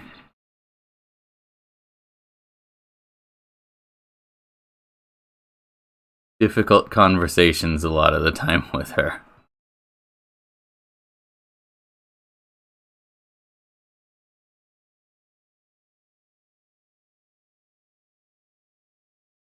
There.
The town I grew up in was pretty small and pretty conservative, and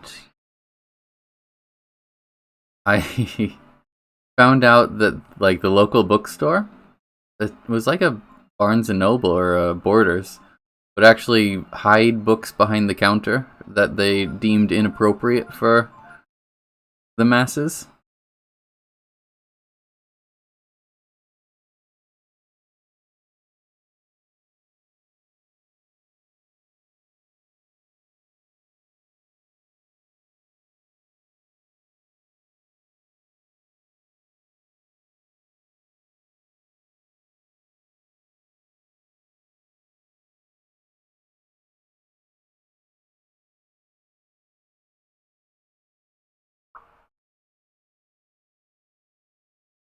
I guess I go up.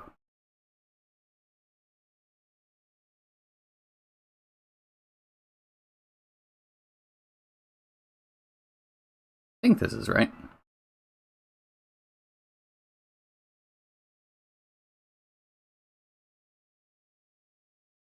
Because this area is at the end, I think it's the place I have the least experience in. I can never really remember where to go.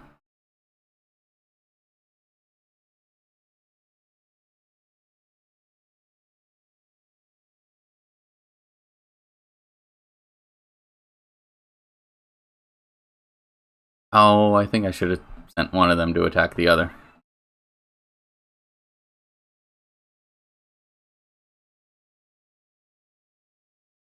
Oh, that's good. I thought they were going to use some kind of breath.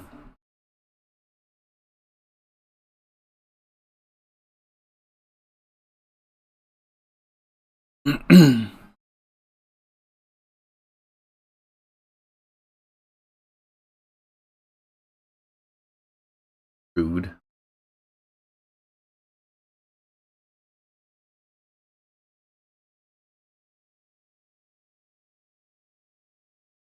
Yeah. And luckily it's pretty straightforward, but I think I'll be wandering in circles a few times.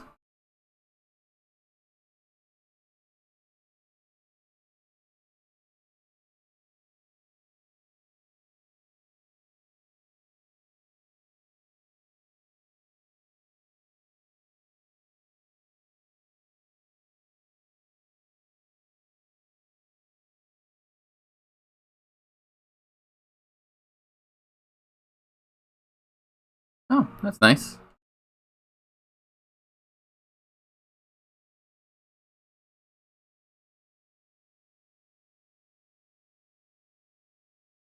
Holy road. Guessing Go can't equip that, but yeah.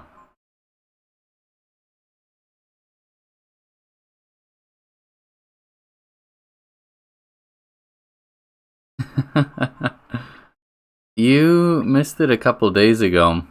Uh,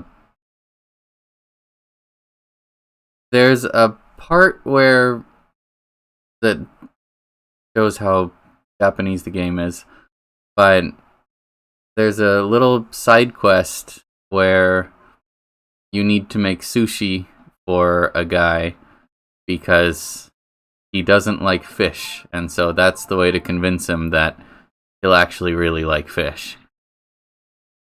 Um, but to do that, you have to like catch a mackerel of a certain size, and then get a bunch of other stuff. But mackerels only appear in one specific spot in the game. I accidentally went to the spot nearby that spot and was fishing for about 20 or 30 minutes, getting very frustrated that I wasn't catching any. Then went over to the correct spot, and I had to go through 25 fish before I got one of the right size.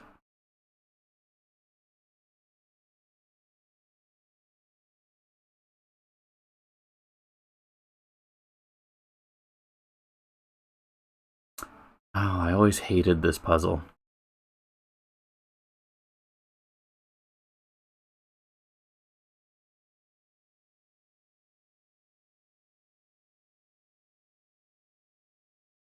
Nice.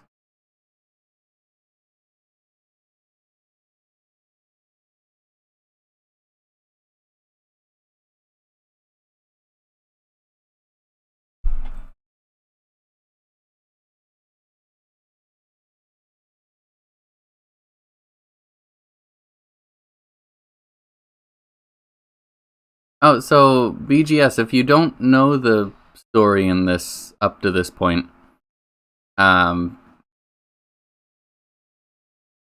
basically the god of the world created these guardians to go and kill all the dragon people. He was worried that they would destroy the earth. One of the last of the guardians becomes friends with the main character and realizes that the dragon people actually never fought back. So he then there's a time skip as the blue guy runs away. You become an adult, and you're now on a quest to go and find the goddess and ask her what the deal was with murdering all the happy dragon people.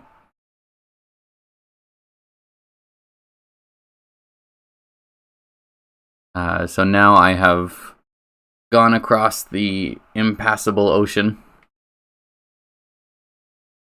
in order to find her. And when you get over there, you discover that's where all of the technology in the world is coming from, but it's been kind of sealed off.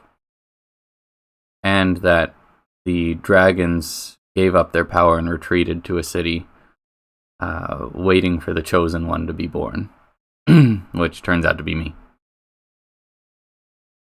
So after I receive the blessing of the dragons and get all of their power, I've traveled across a desert of death and appeared here, which is the goddess's spaceship. And I'm trying to get through it. I believe, because I haven't... Yeah. And Days is in here too, and gets really sassy. She's a master you can get to help train your team. But she shows up as a naked lady, and then she like reveals her half snake form. And if you tell her that you prefer her as a naked lady, she refuses to become your master and starts yelling at you.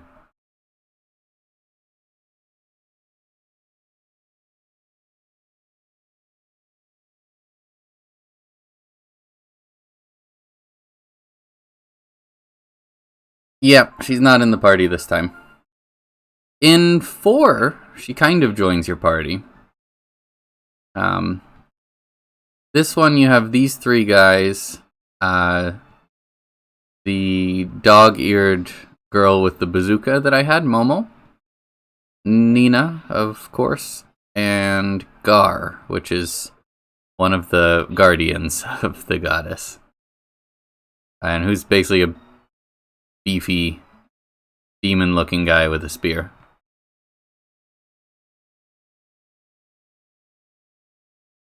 Kind of like a monk aesthetic going on.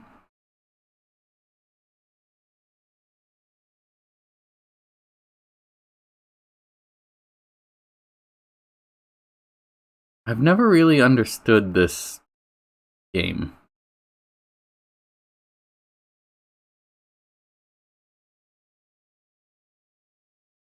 I think she's supposed to be... yeah, I'm not really sure. He's a bunny-ish dog.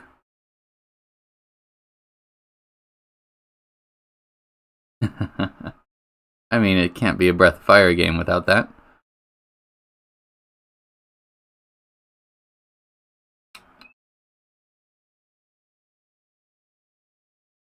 Okay, that looks like it works.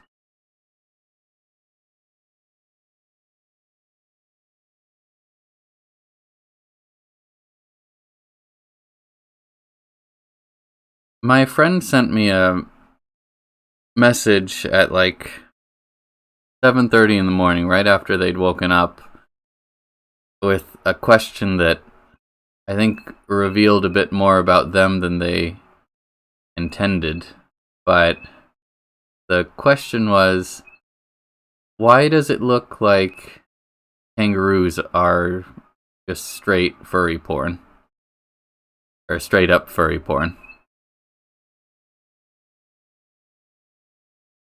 And I didn't really have an answer for him. And I wanted to make fun of him. But then I started Googling pictures of kangaroos, and not wrong.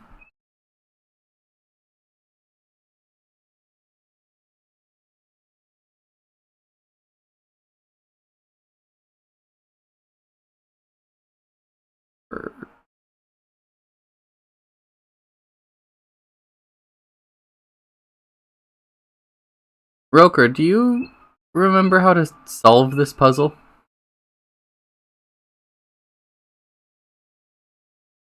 I thought I just had to make it empty to connect, but that doesn't seem to be the case.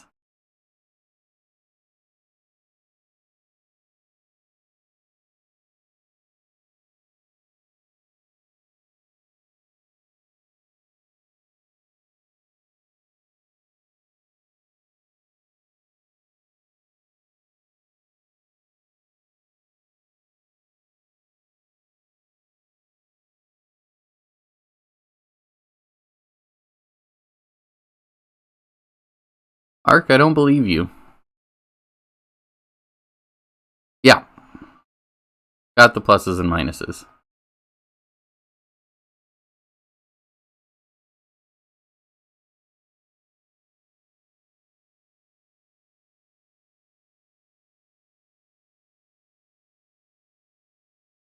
Okay.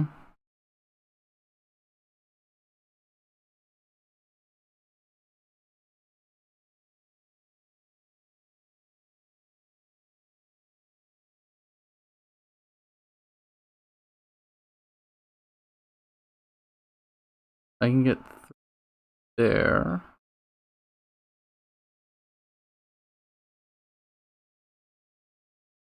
Not sure if I'm looking at the right one, but maybe this will work.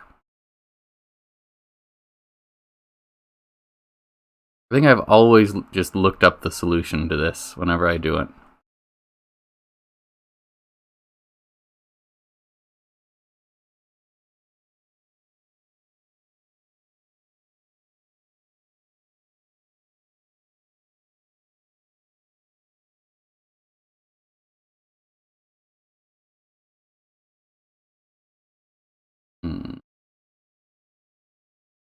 That work?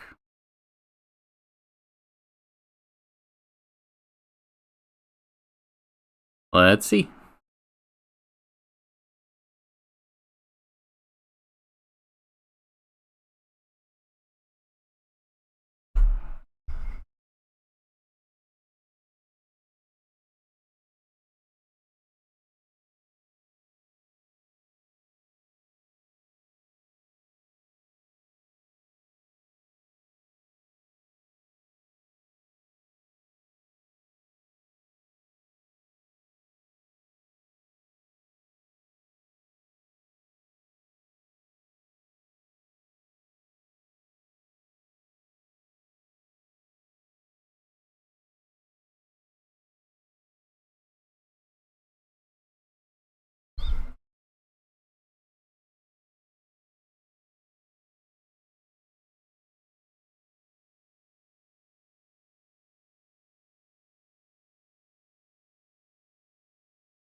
Okay.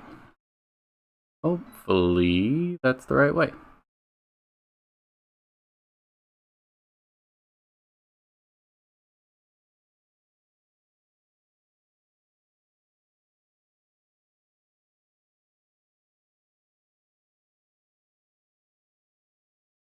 Oh. Okay. I got that. I don't know, maybe. I feel like that doesn't work.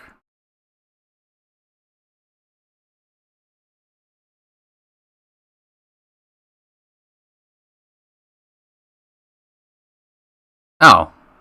Okay, I can't just walk across it. So I didn't need to do any of that, apparently. Yeah, you also told me to get multi-strike for half an hour. So I feel fine in my skepticism.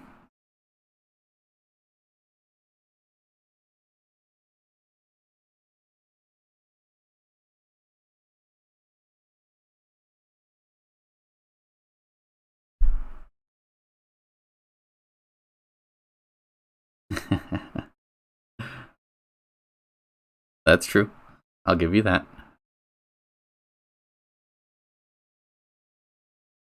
I mean, I bought 99 healing herbs, so doesn't super matter.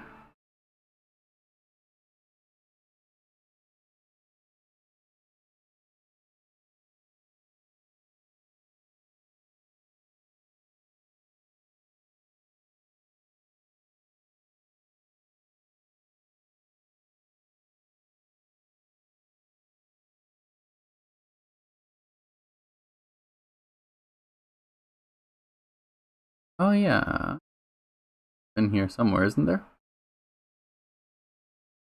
There you go. Something. I thought there was more in here.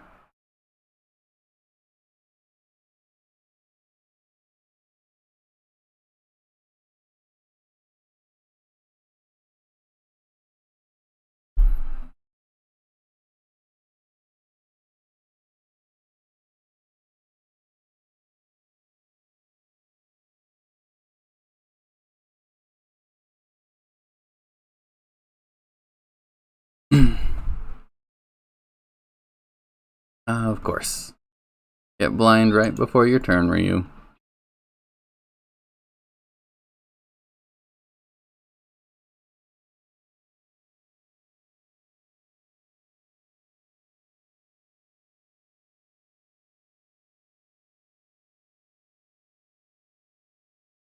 No, nothing in there.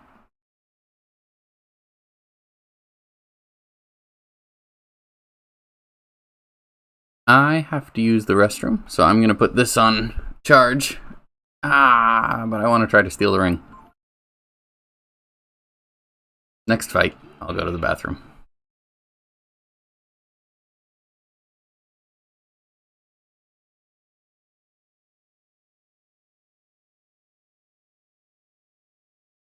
I always thought these things looked so dumb.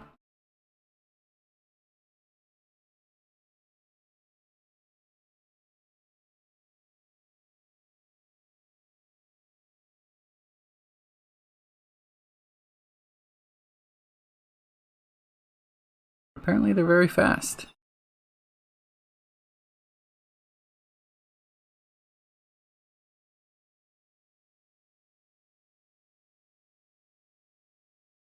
Oh, almost leveled up.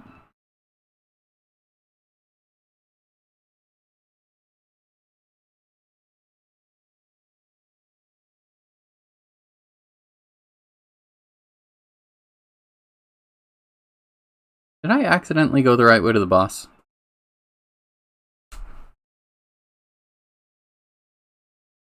Okay, I'll be right back.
Okay, I am back. Sorry about that.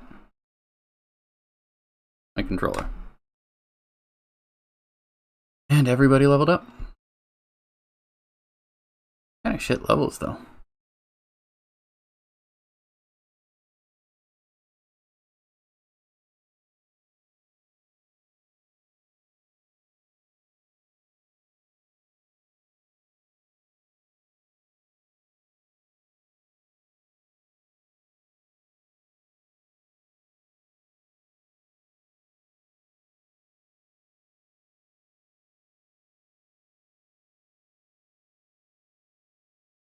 I think there's more stuff down here, but...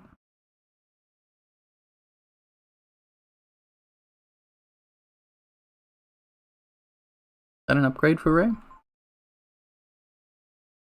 Nice. Quite an upgrade. Gonna go and explore a little bit more, and then I'll go and fight the boss.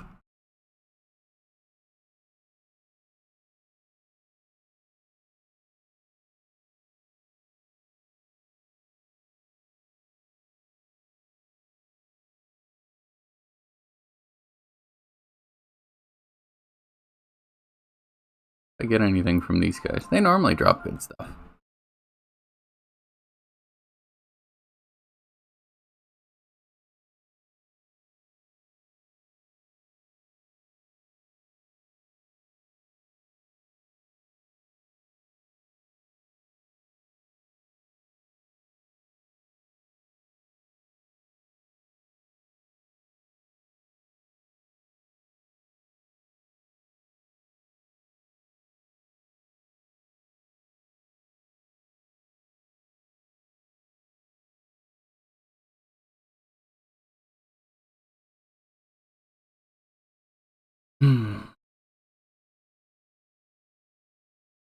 No, he chopped me mightily.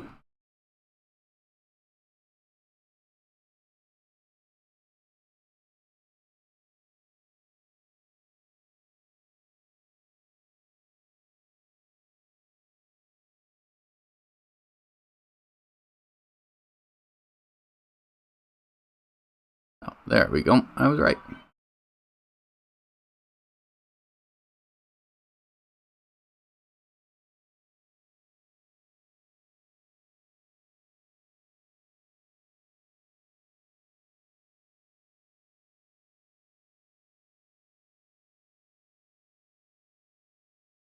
Oh, let's heal up before we go in.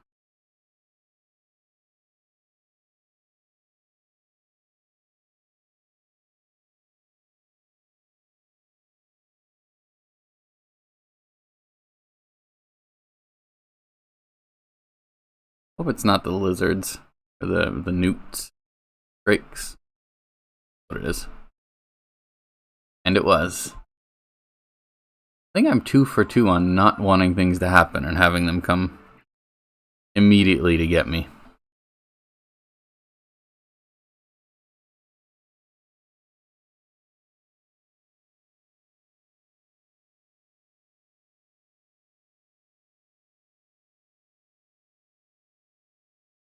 Okay.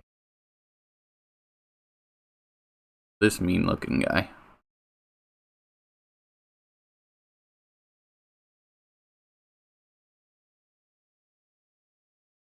Could be convenient.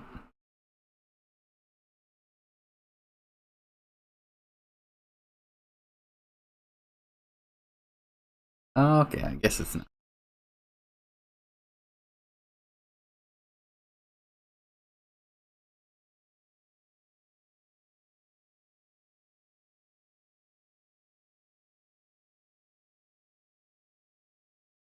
Okay. Let's speed up Ray. Healed. Up Ray some more. Kind of my go-to easy mode strategy.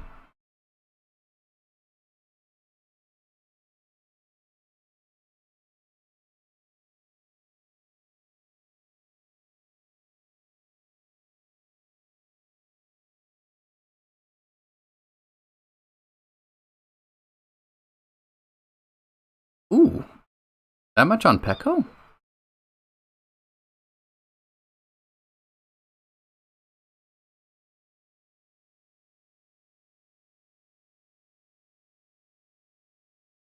Oh, that was quick.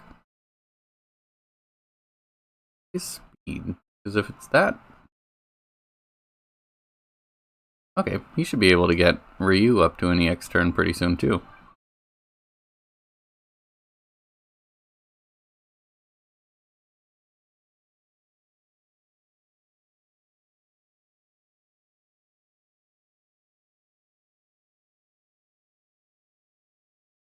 Healed again. Robe of Wind again. I should be pretty good.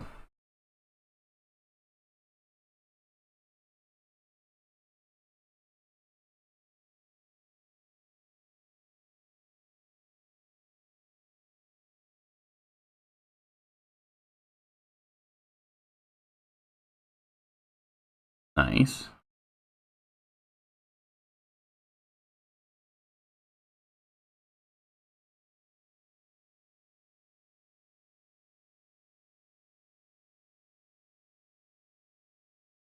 Could almost be there now. I think.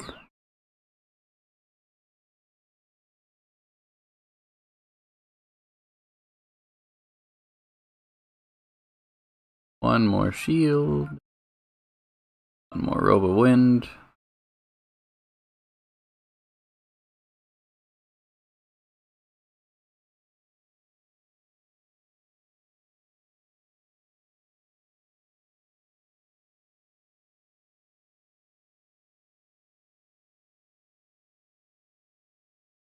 Why is he going after Ray so hard?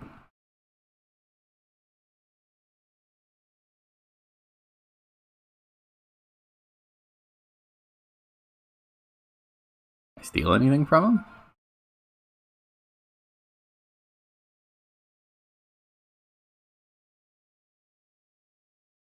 him? Let's go. Where Tiger?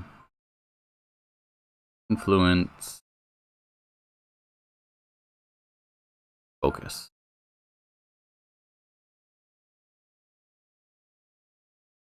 I really like all the dragons, but I think Ray's transformation is the coolest.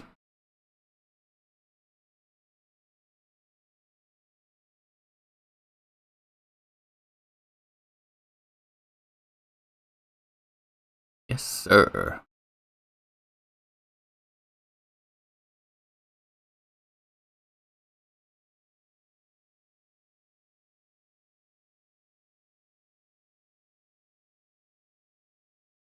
Pretty good damage.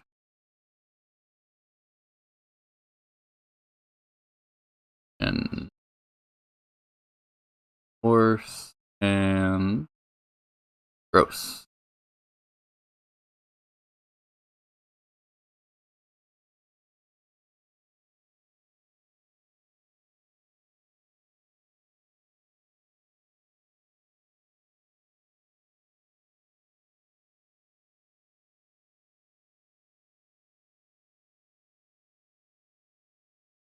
Okay, I think I'm pretty invincible at this point.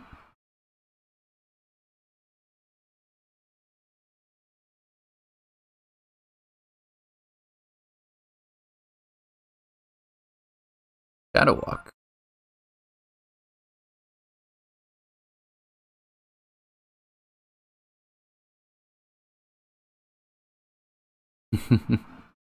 Yeah, that would be pretty cool. Not bad.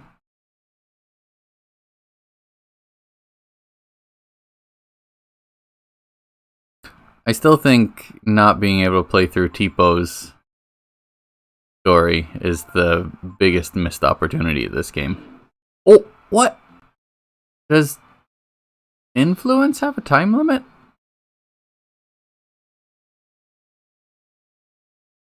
Did he just help me?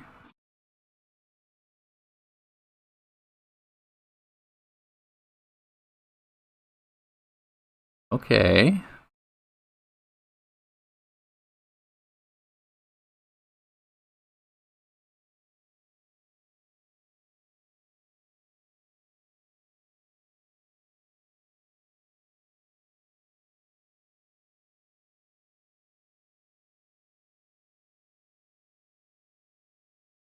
I forget how much health this guy has, but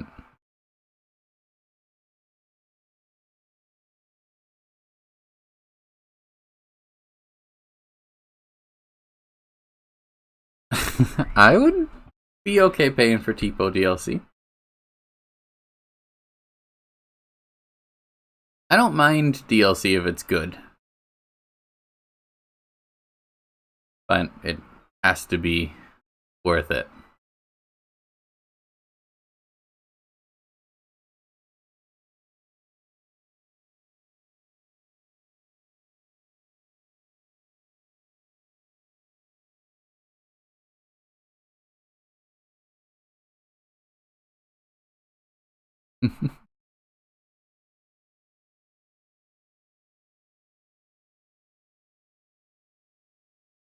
Like for Smash Bros, I'm happy to pay for new characters if they're continuing to work on them as the game is going.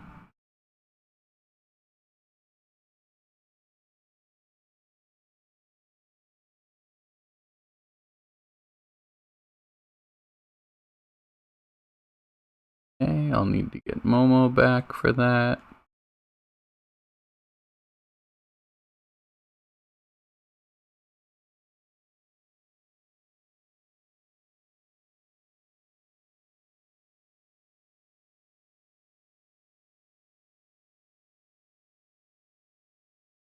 I always forget that I should split up my damage.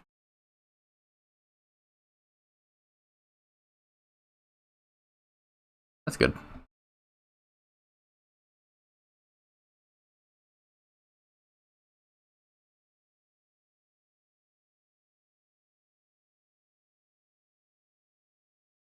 Okay.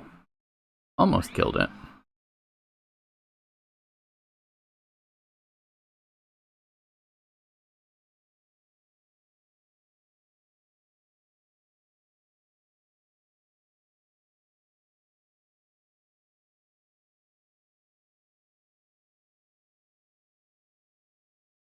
Worked out for the best.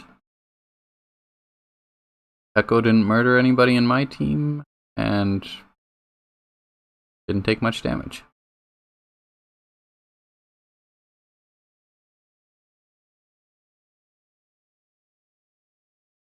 It is kind of weird that that fight is worth half as much as the boss fight.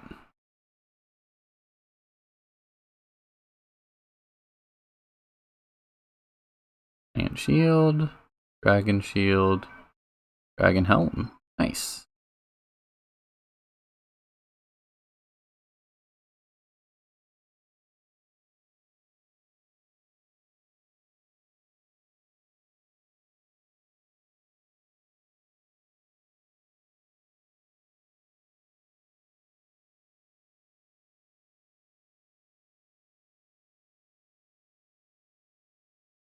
That is quite a bit more. Guess I put that on?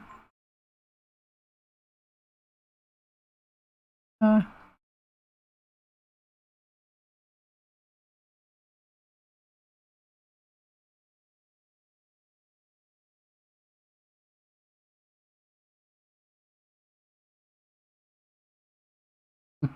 cool.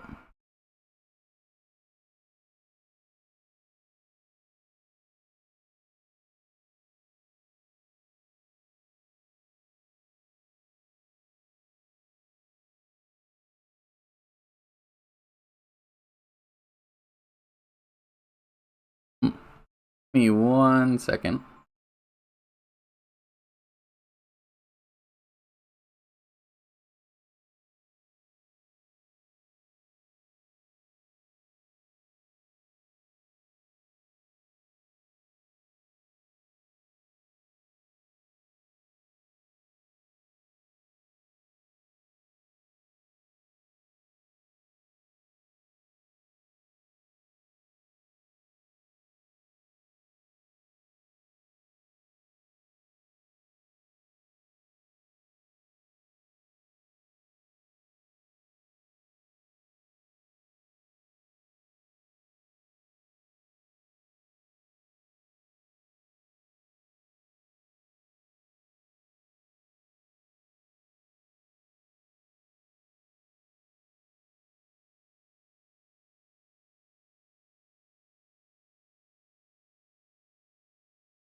Okay.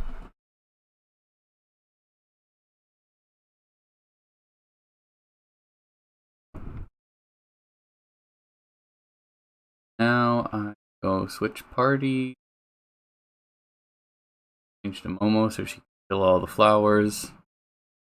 And go find my buddy.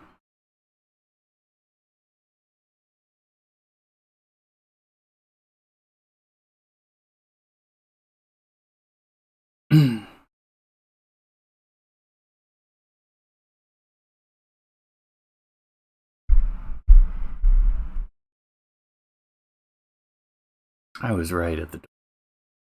That doesn't seem fair.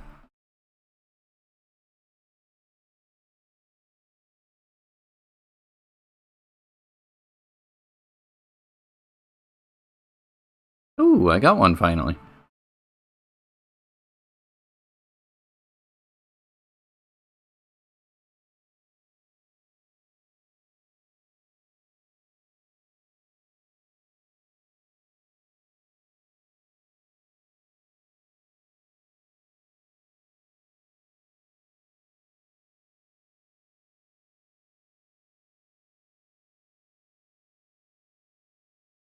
Yay. Go this way. Then walk across the electrified surface and cry about it a little.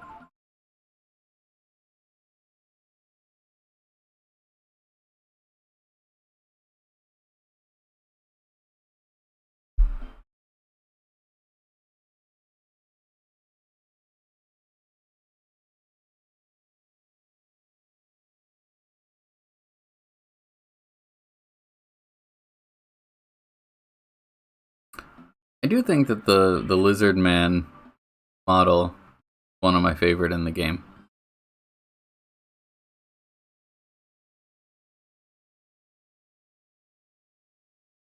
They're shitty level ups.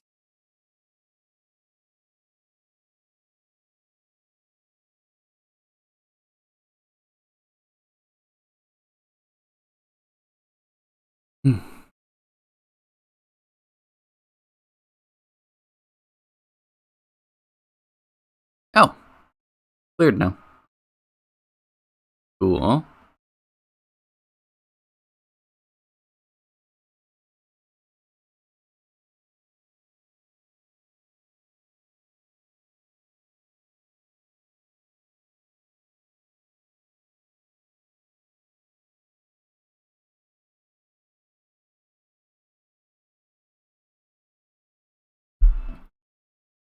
From each of these guys, you can get one of the rings of fire, rings of ice, respectively.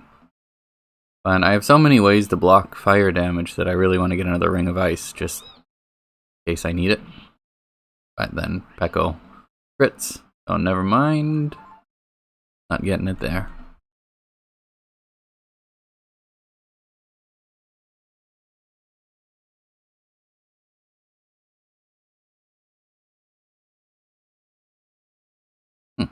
Bit better.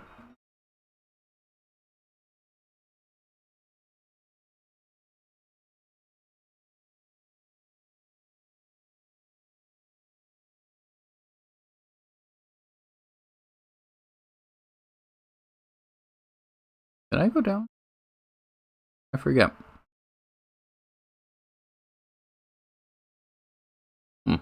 Maybe. Anyway, nothing's there. Just an extra boss fight. Extra monster fight.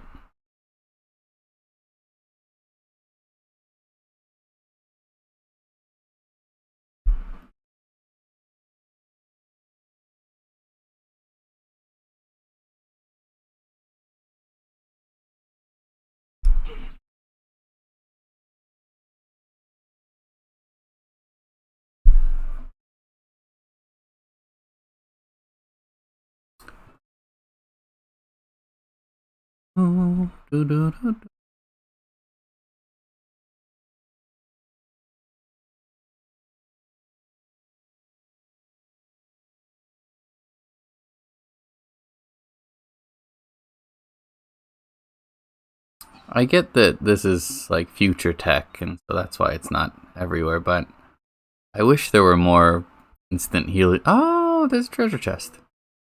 Instant heal you rooms in the game.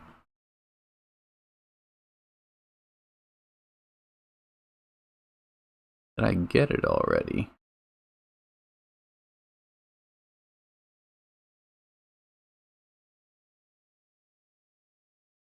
I didn't. Bunch of money.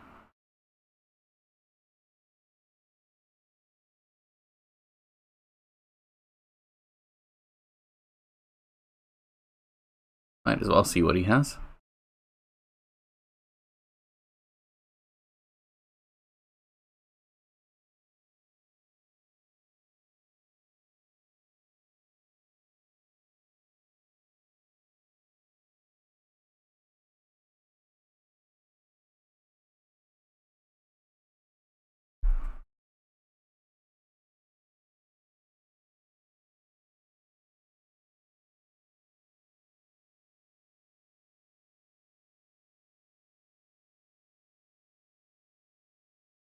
Okay.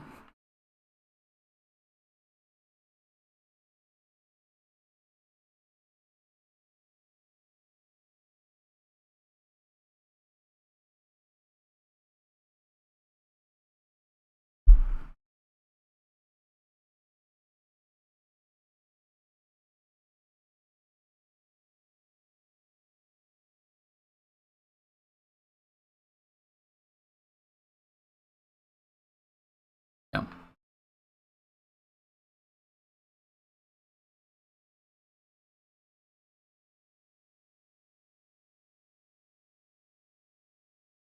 Something up. Oh no, that's the greenhouse. Okay. Ah, so many random encounters.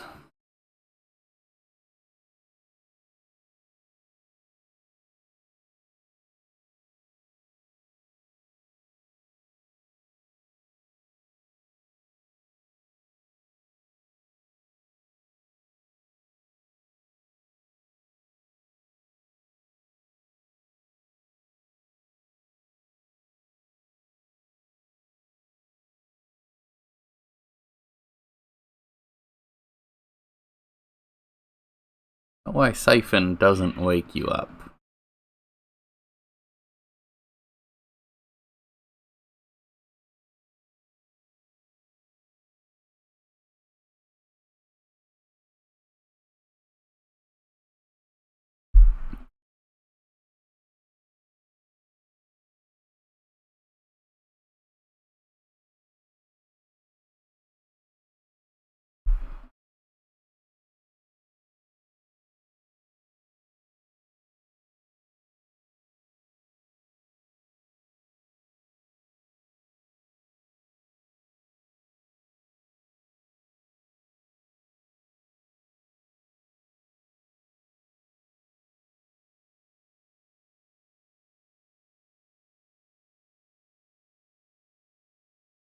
All the little honeys.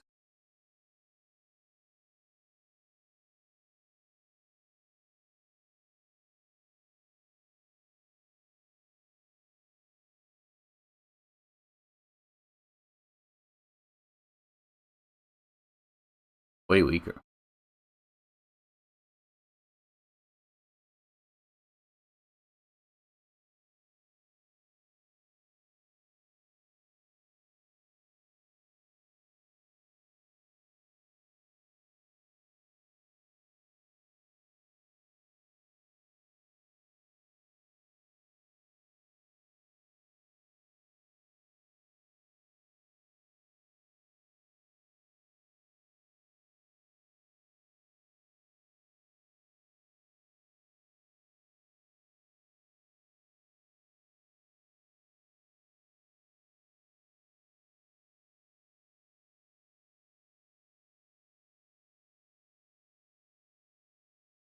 So,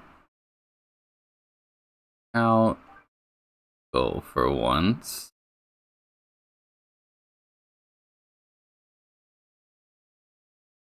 No. That goes my boy. I can't get rid of him.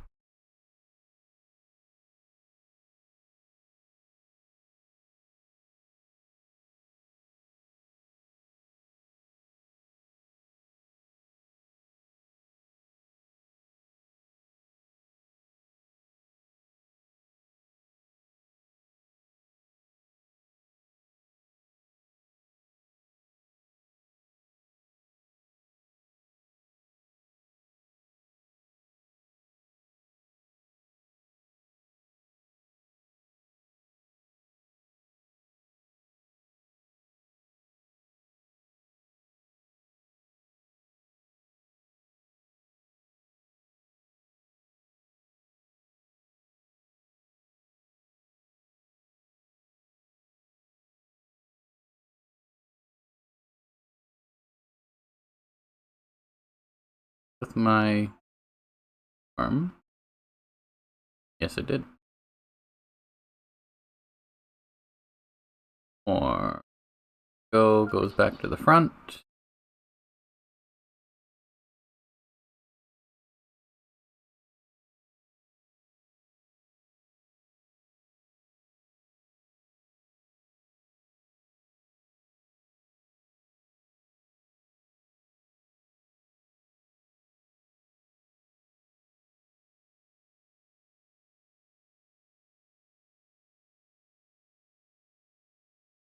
Got to hit one of them.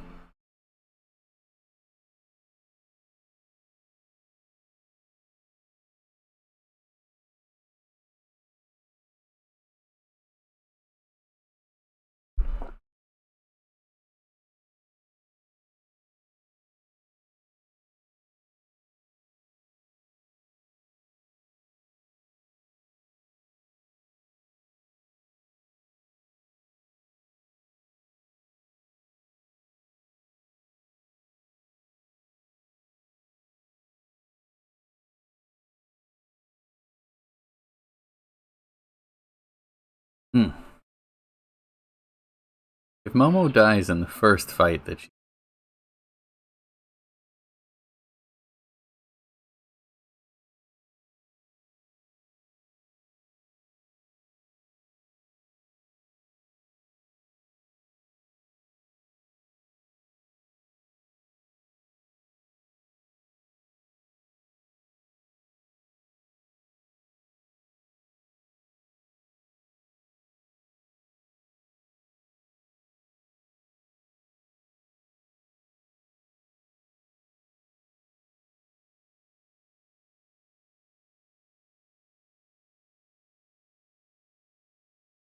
Oh, and she needs the...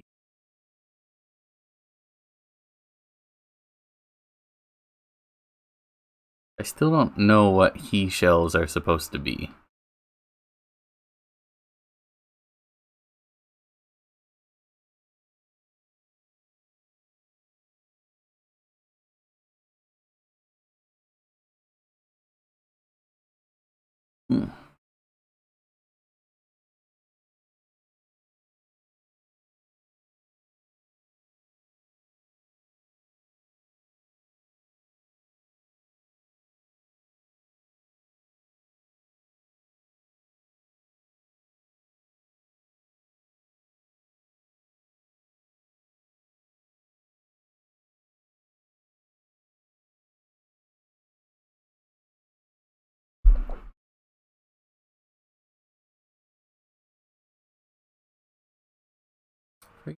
Door is...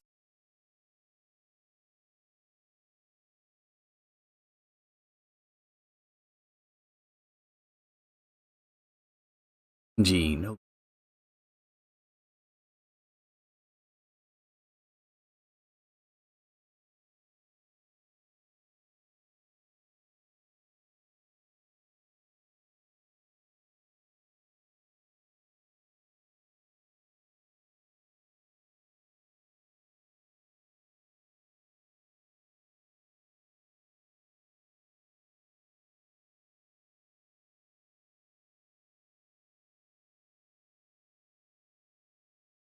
Oh, Echo, don't do me like that.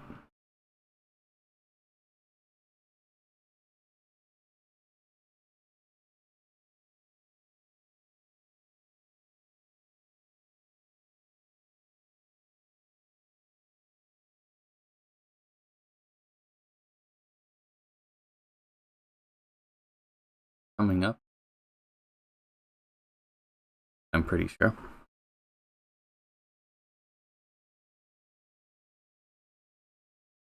Yes.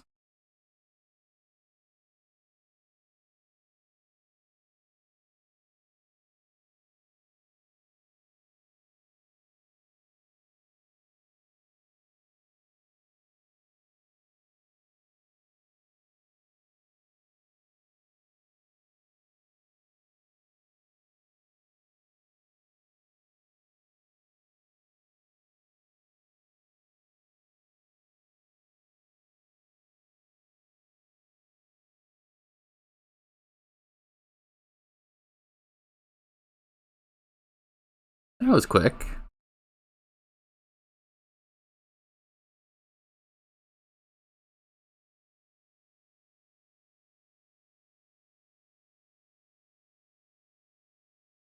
I'm glad she had guts.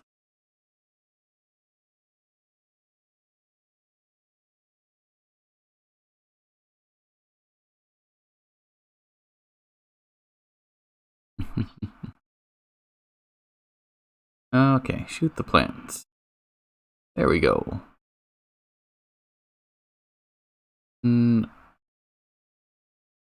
feel like I want Ray here, but can't remember.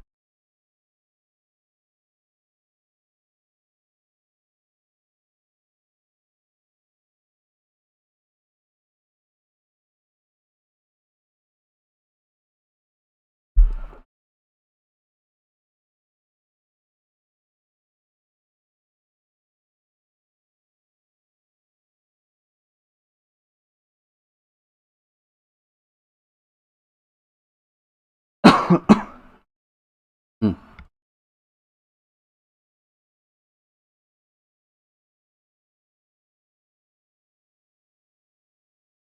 I think I do want Ray. I think Momo's done with her shells.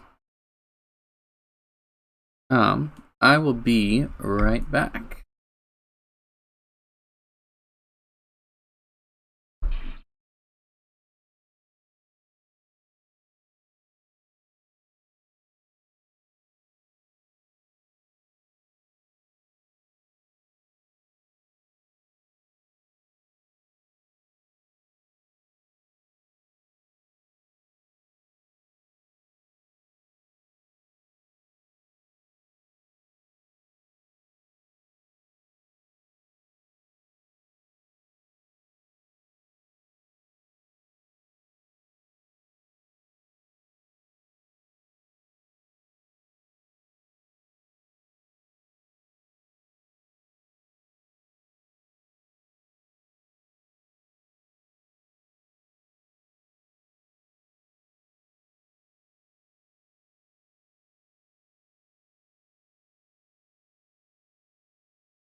Okay, back. Sorry.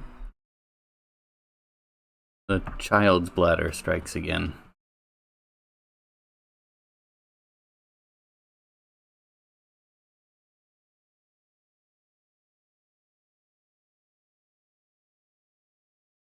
Yeah, let's go switch Momo out. Can I switch her in this room? It'd be cool if I could. I don't think I can, but yeah. I believe we have a different digit in front of our ages, BGS. Maybe it's just off by one, but when I find my first gray hair, then I will take that.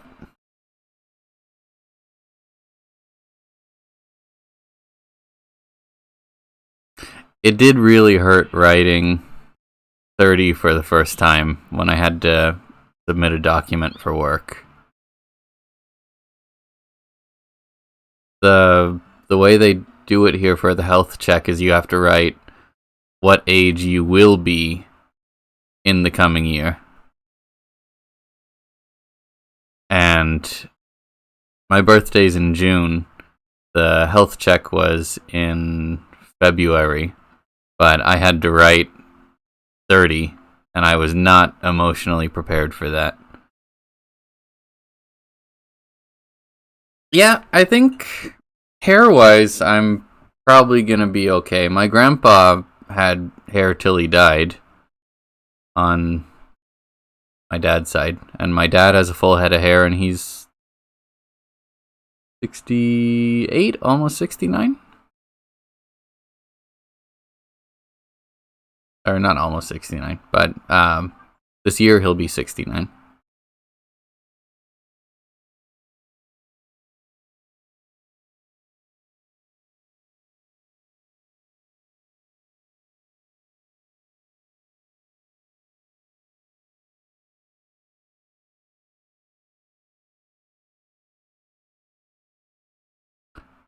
I wish I looked good bald, though. Or, yeah, I wish I looked good bald. I don't think I look too great with hair, but it'd be so much easier just not to have any.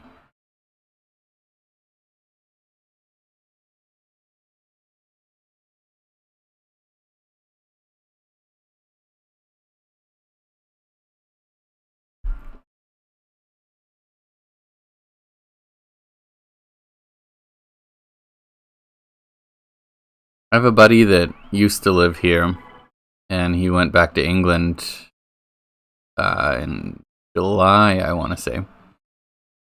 But he was 5 or 6 years younger than me, but was a really big guy and had a lot of facial hair. And whenever we were out and about, people always thought he was older than me. And it was a great feeling, people thinking I was younger, and being able to shit on him for being so much younger than me, but looking so much older.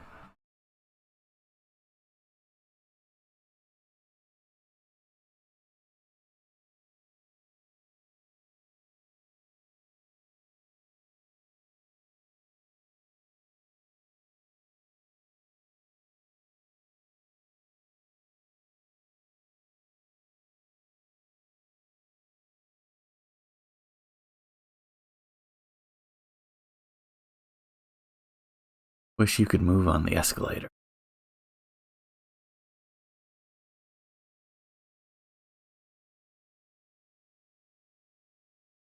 That's murder. Nice.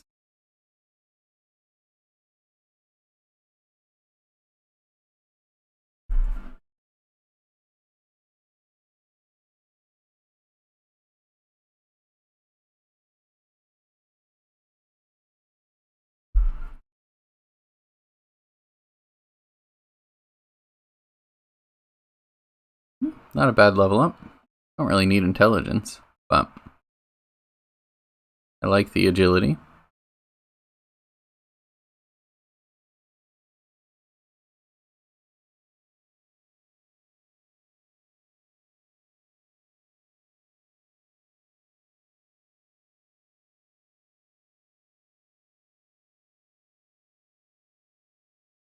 Okay, good. The plants stayed away.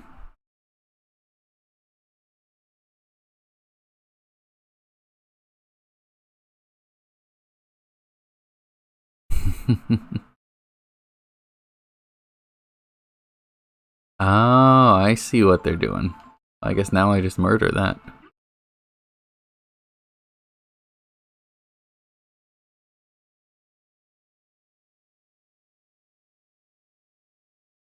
My brother and I are about as opposite as you can get, but I think he might be losing his hair. Maybe. And he's 3 or 4 years younger than me? 3 years. 3 years younger than me. Oh, nice.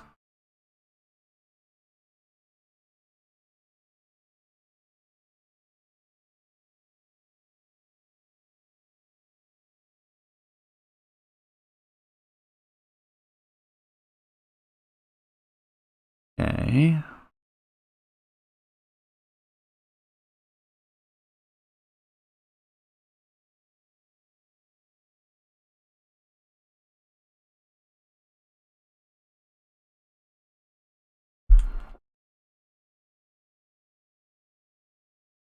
I think I hate these guys.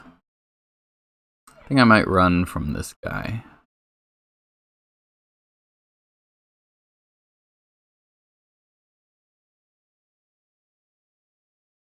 I'm gonna run from this guy. Nope.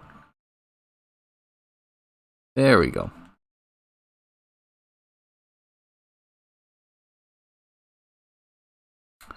Okay.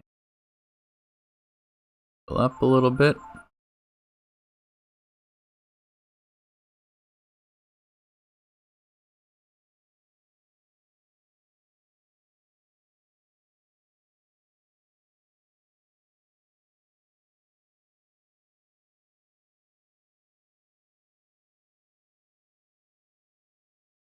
I wonder if it's the Foulweed AI that's telling enemies to hit it, or if it's the Aubrey Plant 42?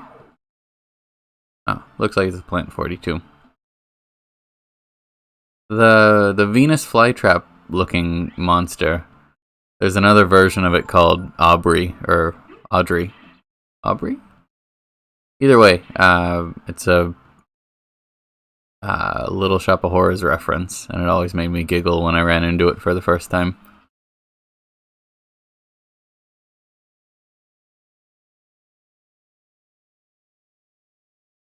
Yeah.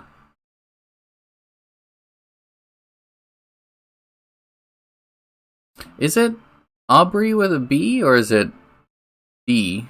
I forget.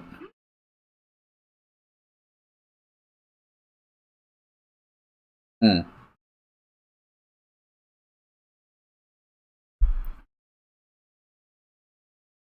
Hmm. It was kind of cute today in a class I was teaching. They're in Japanese schools. They split them up in different ways, uh, or they split them up by like their specialty. And so you have the art course, the general course, and then the advanced courses. And I teach a third year art course where most of the students either they take the art course because they're artists or because it's a little bit easier. So like a lot of special needs students are put into there. And so by the third year, when they're about to graduate, like, you know, the ones that want to learn English are going to be self-motivated, and the ones that don't are not going to want to do anything.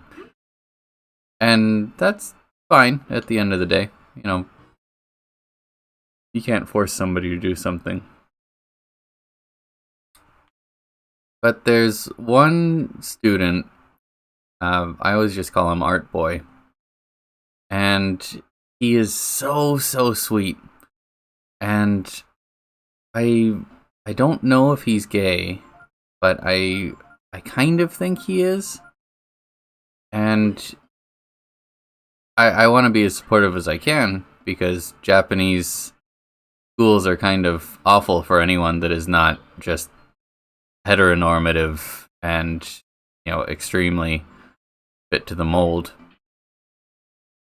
But for a while he was like messaging me every other day or so, and you know, he's a photographer, so he would just send me pictures of like beautiful sunsets.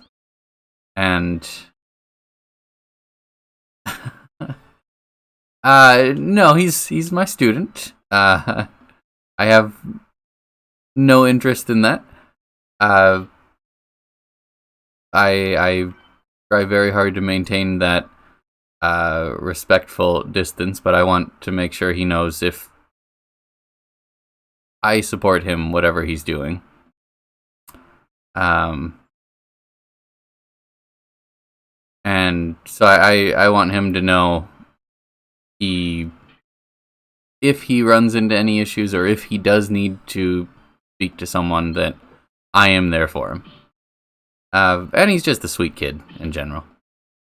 But at one point, after a couple weeks of these just like extremely talented and beautiful sunsets, he asked me if I wanted to go and see an art exhibit at a museum with him.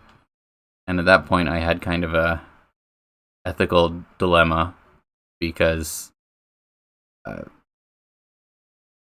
I just told him no outright, but I didn't know if I had to actually tell like the higher ups in the school that a student had contacted me that way. I didn't know what the right procedure was. But after that, and I told him, I really appreciate you inviting me out. The exhibit sounds great, but as a teacher, I cannot, go alone with the student to a art exhibit. I don't think that would be appropriate. He understood that. But he is also really into like 50s through 70s Western pop culture, and 80s to an extent. He really likes Queen. He likes Elton John. He was raving about Celine Dion for a while. And today we had class together, and he was really excited because he just found an Audrey Hepburn poster, and he wanted to write about it. So I was like checking his spelling, and he spelled it with an L, because in Japanese L and R are basically the same. It's tough to distinguish.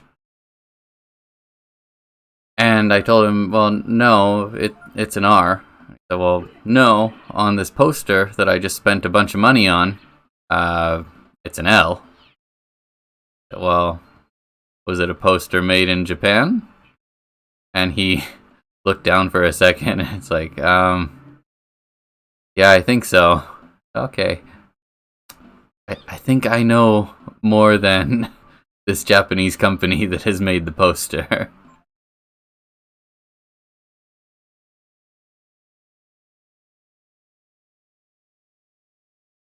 Yeah, I mean, not to like delve into too many stereotypes, but you know, very artistic, very soft-spoken,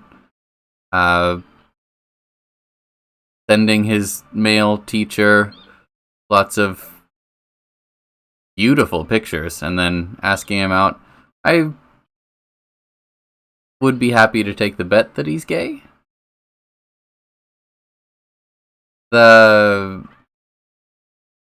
best one was an exchange student that we had.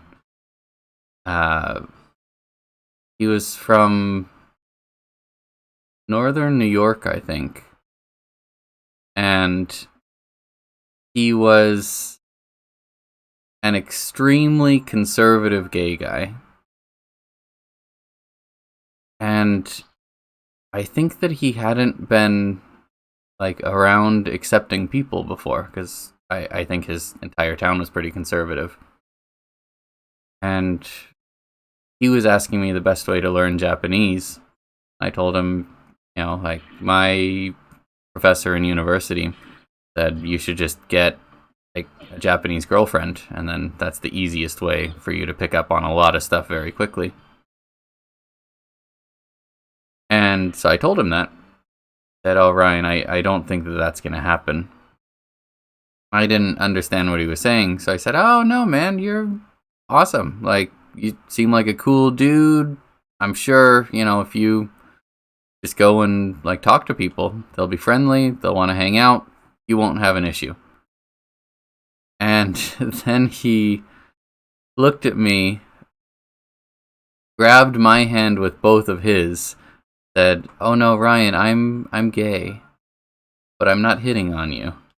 Like, no, okay, that awesome. like, again, 100% on board, support you, but I know when I'm being flirted with. So, why don't you let go of my hand, buddy?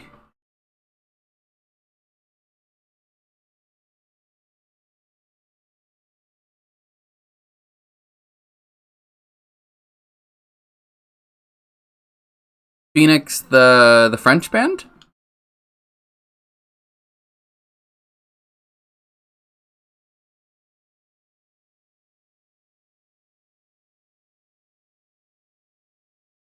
That exchange student also, like, we had a one-on-one class for him to learn Japanese.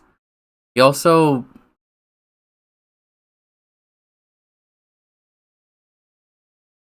yeah, no, I could tell that he was extremely sheltered, and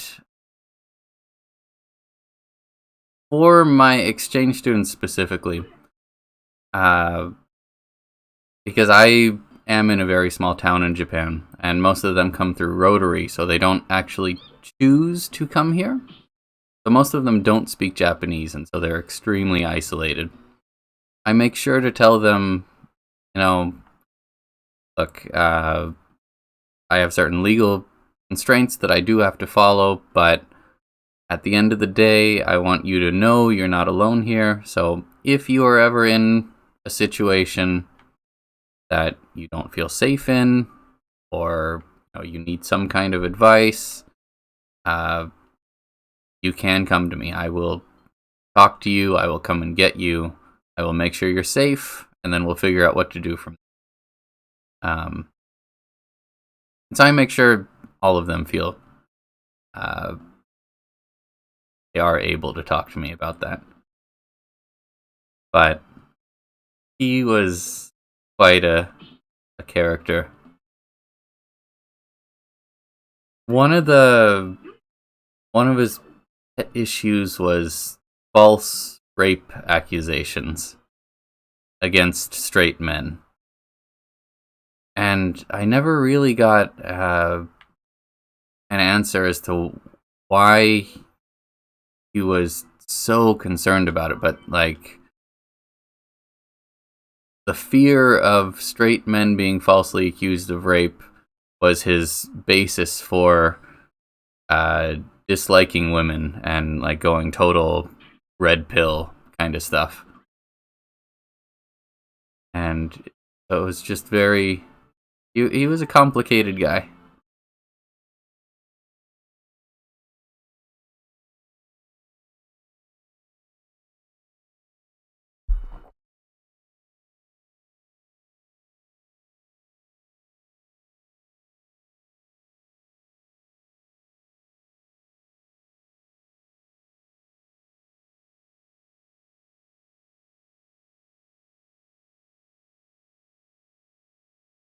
BGS, feel free to say no. I won't be offended at all. Uh, but do you mind if I ask when you came out?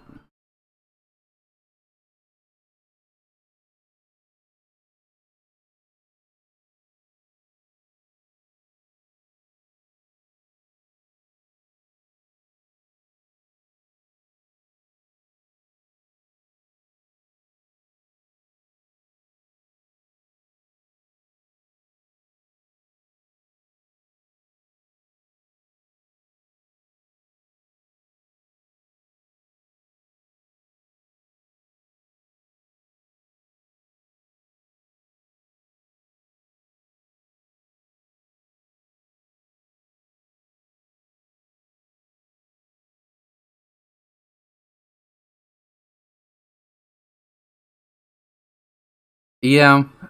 Uh, it was.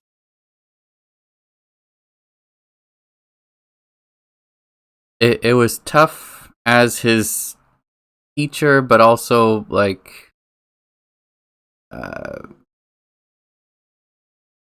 like semi support structure. Um, I didn't feel comfortable like really dropping the hammer on him. But like after he brought that up the first time, the next class we had was on kind of debunking that. Um,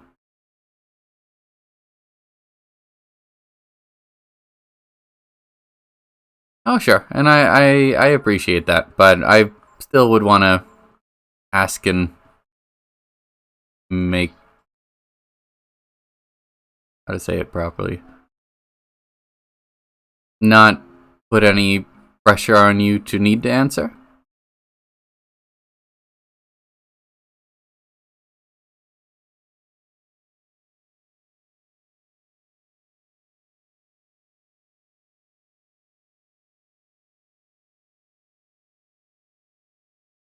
This is one of my favorite areas. And I 100% support that as well. I just want to make sure anybody that is here feels welcome and knows that they're always welcome just to say no to anything.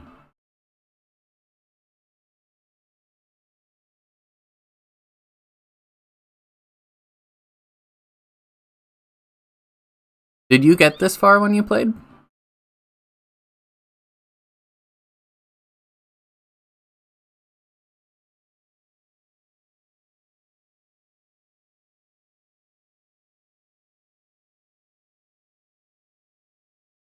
So, in the beginning of the game, it's Ryu, Rei, and Tipo.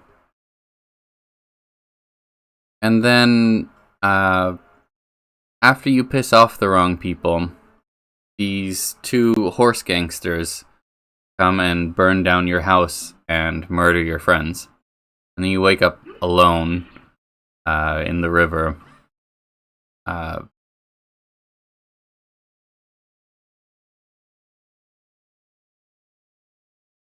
Yeah, I it was. I think I navigated it effectively. Um, but it was pretty tough. I think he grew quite a bit throughout his time here. But so you lose your friends in the beginning of the game. Eventually, you find Rei is on this murderous rampage to get back at everyone that hurt you and killed his family. Basically, you find him and kind of bring him back from the edge. But then here you're in this spaceship where God has built Eden, perfect place. And this is just my favorite scene in the whole game.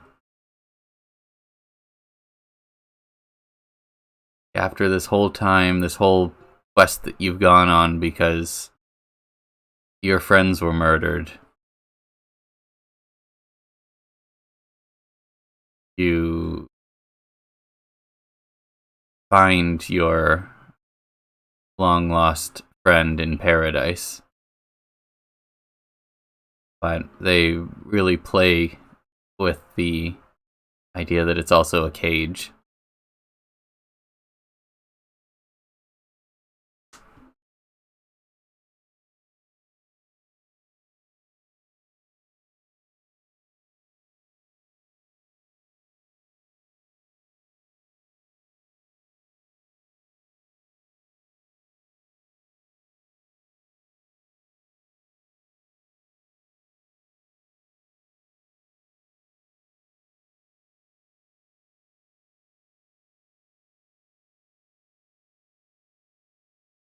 And this guy, Tipo, has also been kind of brainwashed by. I don't know what the motivation would have been, though, if they were together the entire time. I like that they were separated. I just think if this game were made now, you'd play through both sides.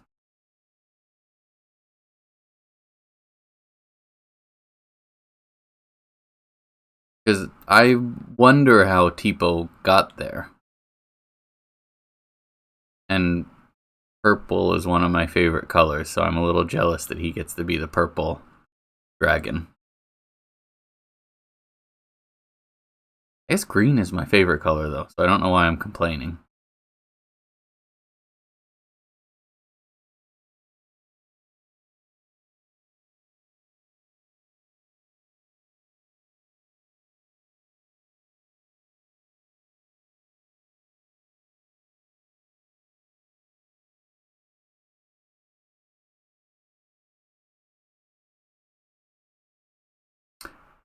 Yeah, I would be super cool with being able to like bring Tipo back to your side. Like maybe move it up a fair bit. Uh, I think you could basically switch out Tipo with Ray. Have Ray just kind of join back up with the party, or maybe have him be hanging out with Nina the whole time, or something like that, and make that story work. But I like that they're separated.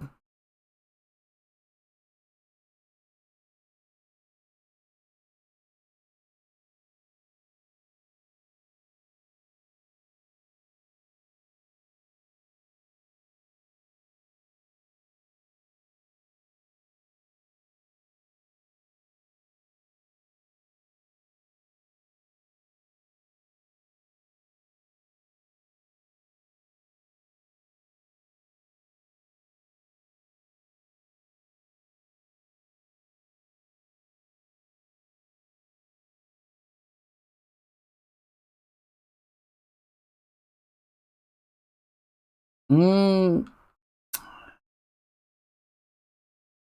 that just feels really like shonen manga to me.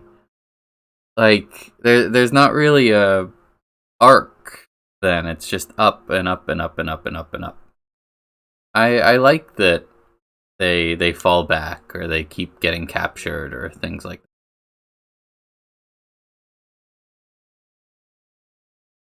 And I don't think Miria is evil necessarily. I don't think she sees herself as evil.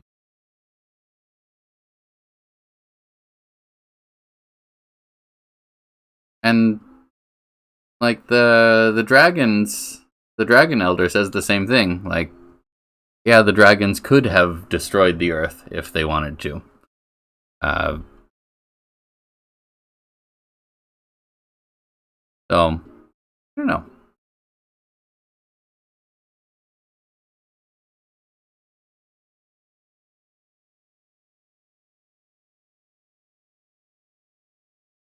I think the Tipo side story. He meets some other people that he adventures with. They eventually come here as well, and then he gives them up to live in paradise, or he sacrifices them to Miria. Is the cool story, and I would have liked to have played that.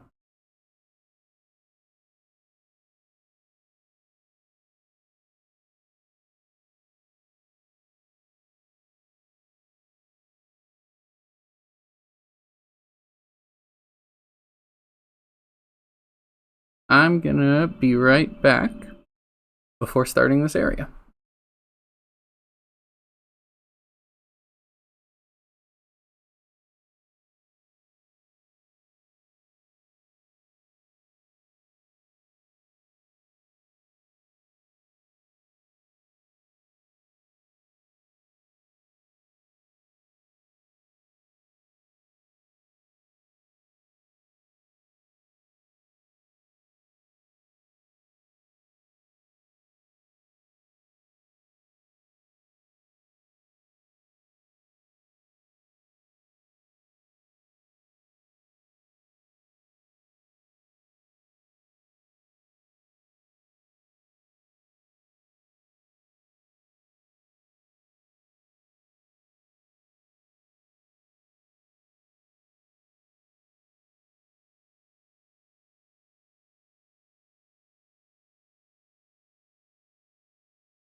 Okay, I am back. Sorry about that.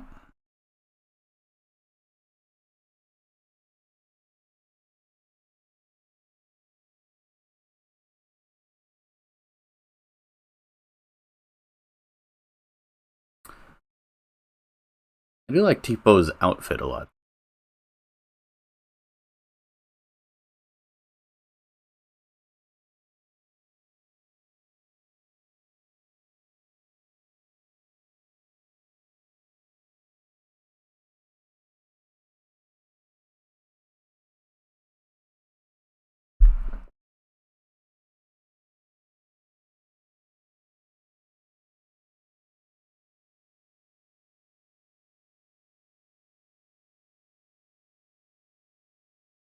And the Mad Dong.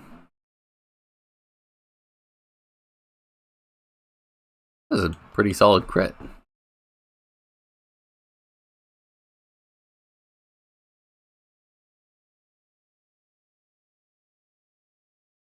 Ah, okay.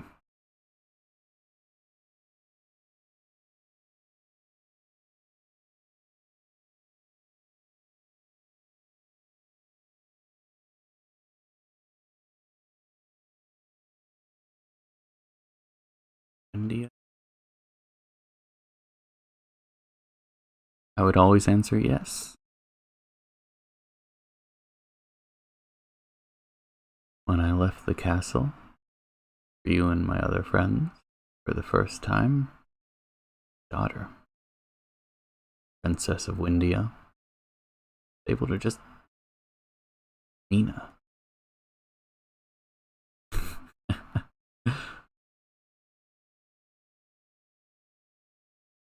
how how did you do that?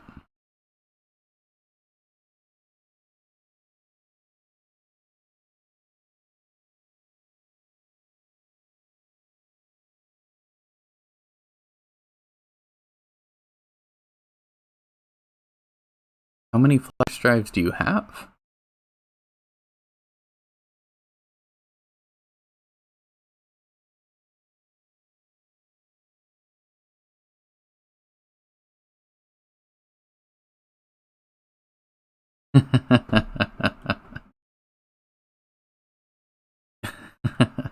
You're not wrong.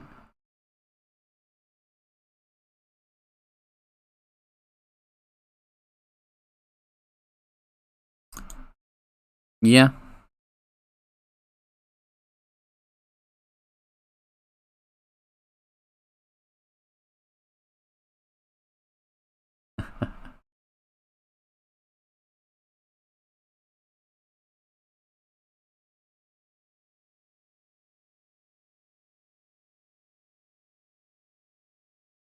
I think almost every single time I've tried to. I'm a pretty messy person, but every single time I try to clean my apartment, I inevitably lose at least two important things.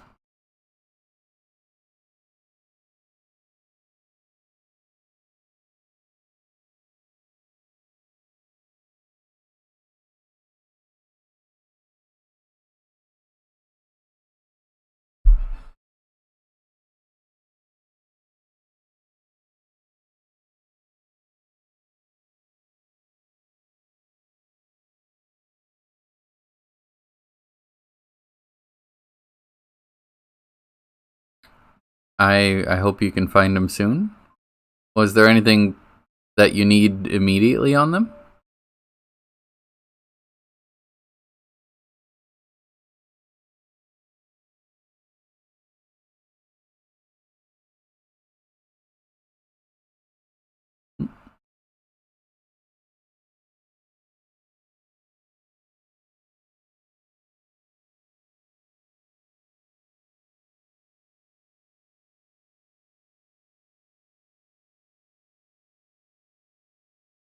I like the green and red on him.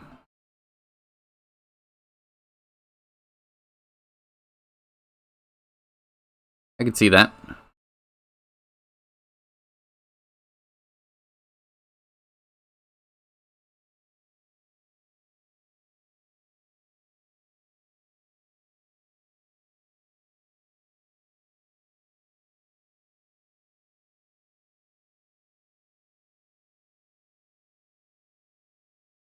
I forget the trick to this one. I think I go this way and I can get something useful. Ooh, double Mad Dong.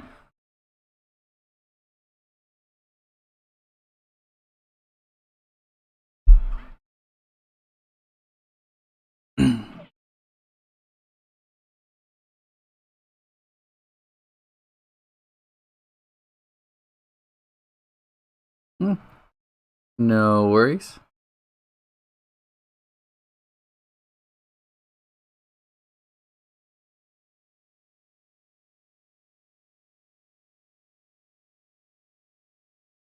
Yes.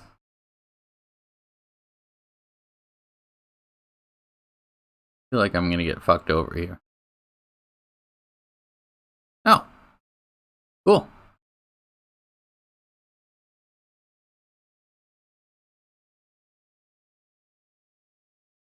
Oh. Yeah. I already have one though, so I don't really know who I'll put it on.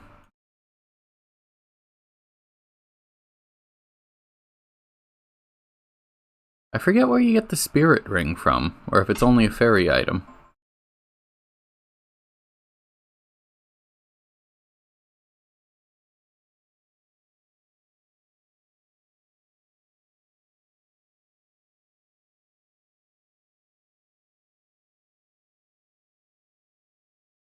Oh, I wanted to check the other side. Damn it.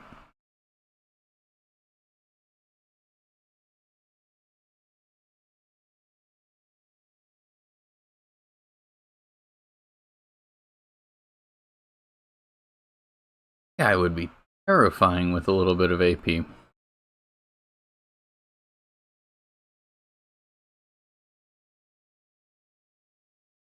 Okay, there. You get poisoned accidentally.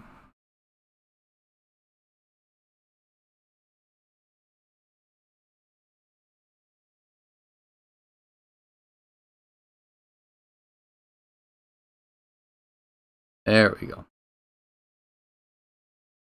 Nothing over here? It's annoying.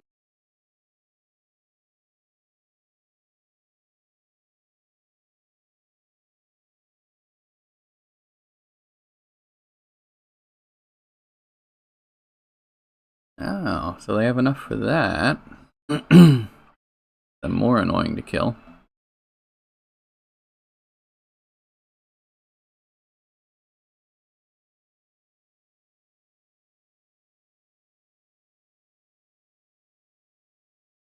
No worries, BGS. Oh, I was gonna ask, how far in your randomizer are you?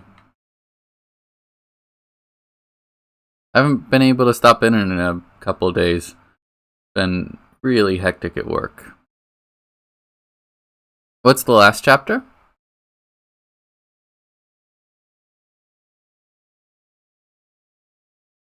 I think last I saw you were in 7 or 8.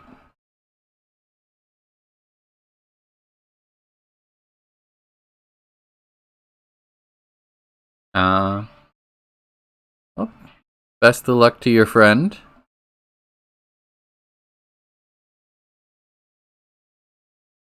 I think I had to restart 13 twice before I beat it, but I liked it. I hope he enjoys it too.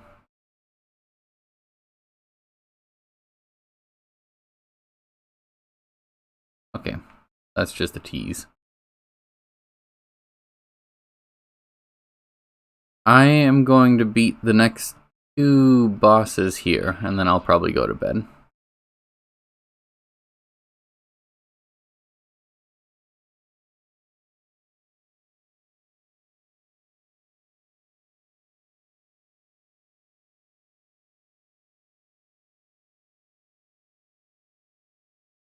And I'll save the final boss for tomorrow.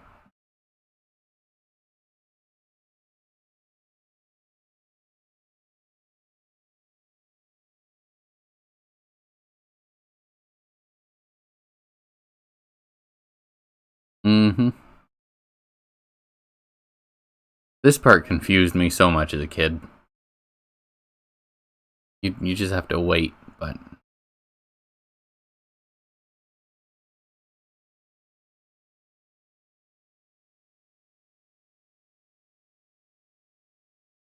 I hadn't really used that mechanic in the game before. Yeah, I thought I was doing something wrong.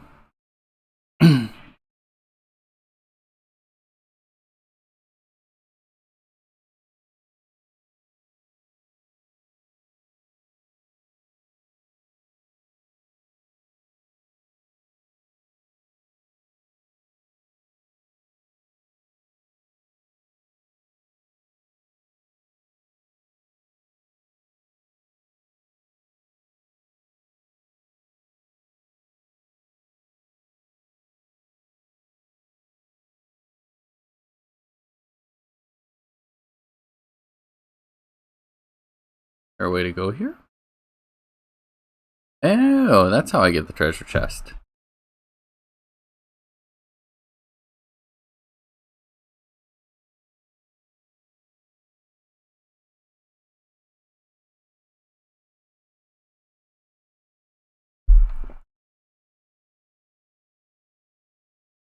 Gems, great.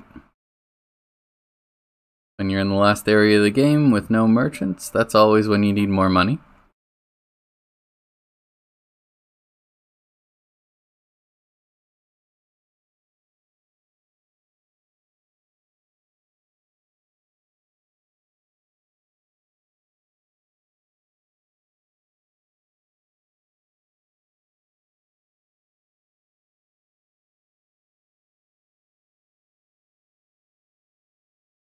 Do they have a dream sequence in in every Breath of Fire except for 5?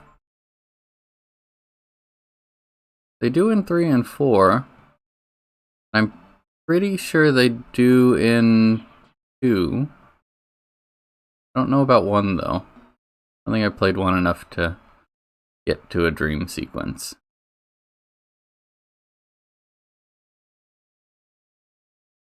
Dude, I'm 90% sure does. I think I quit right after it. But 1, I'm not sure.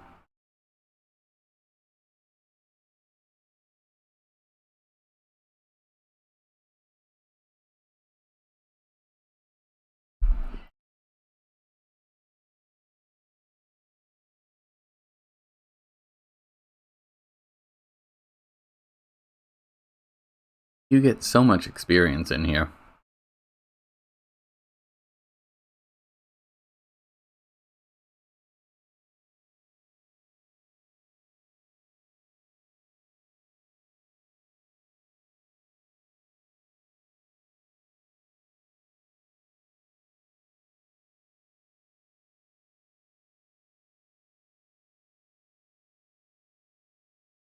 Oh. You can go like that, huh?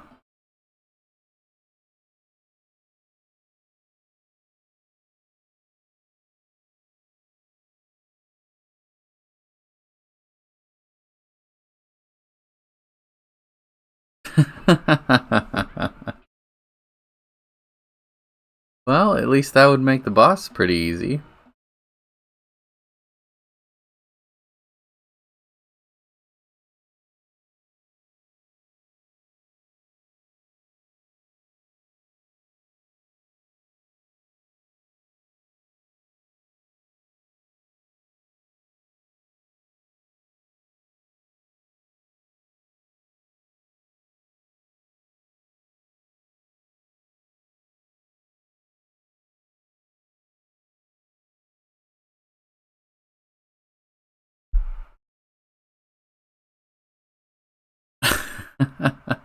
You had enough AP to support that? Oh, I guess you could use fake Kaiser, huh?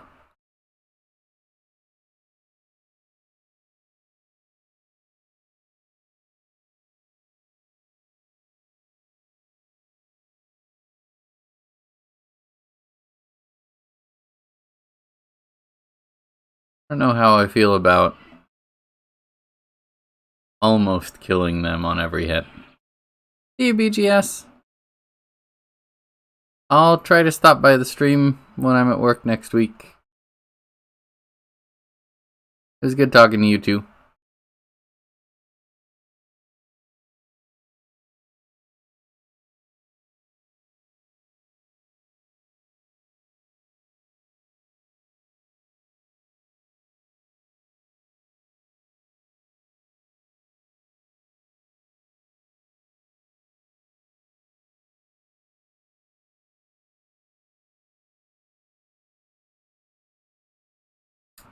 This isn't a puzzle, I'm...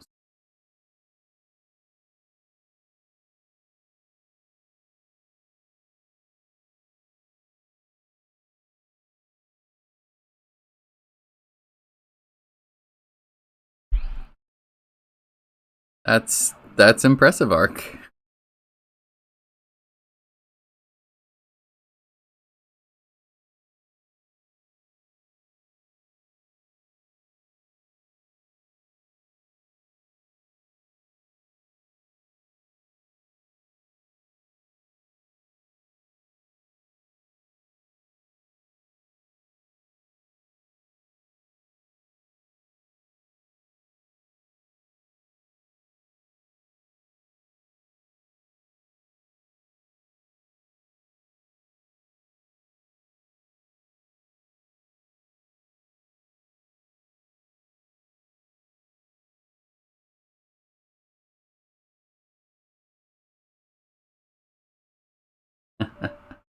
Yeah,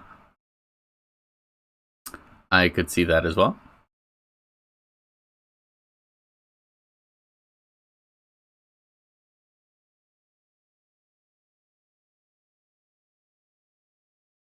Okay.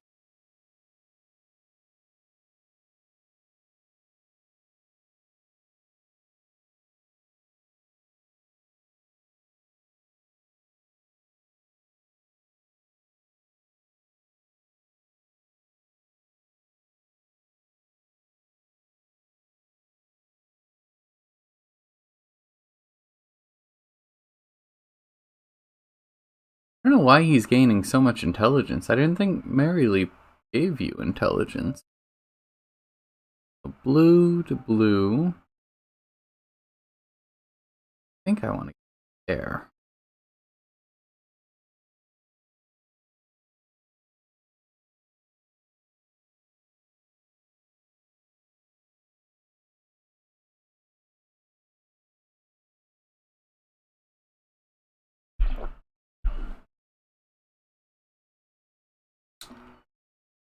Ark, if you cursed me again, and I wind up at level 50 before I get out of here, not gonna be a happy camper.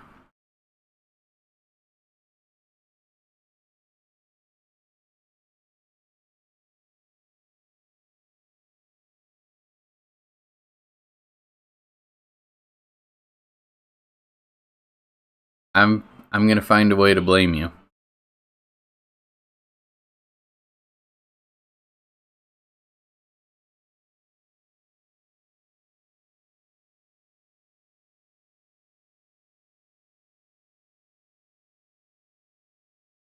Saying is nice.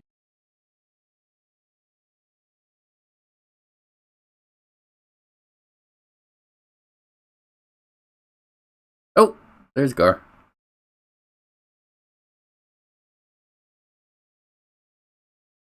I'm gonna go check out the golden one just in case, but...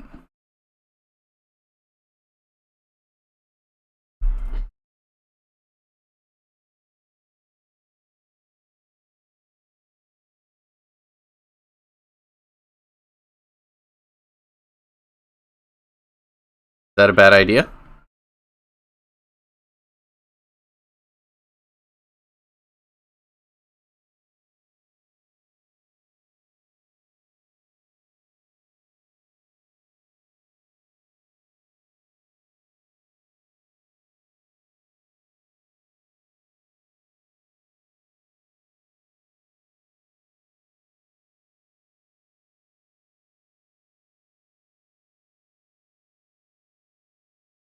Gonna do it.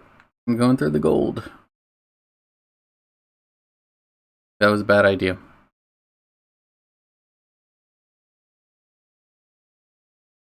I regret my decisions. What are...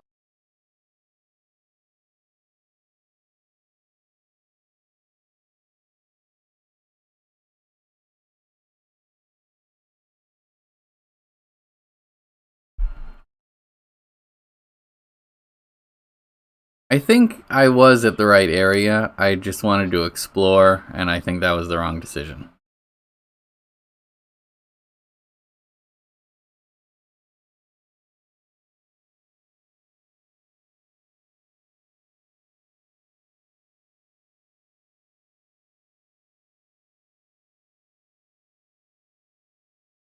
I'm going back through there.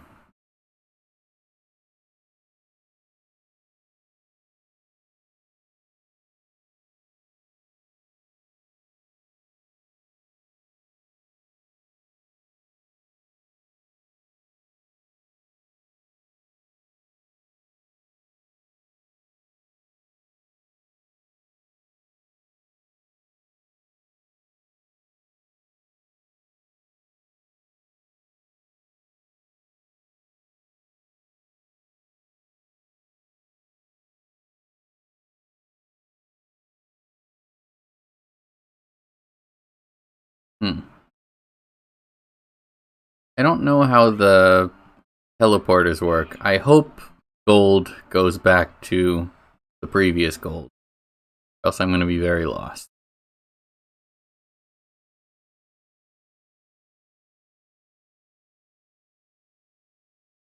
There we go.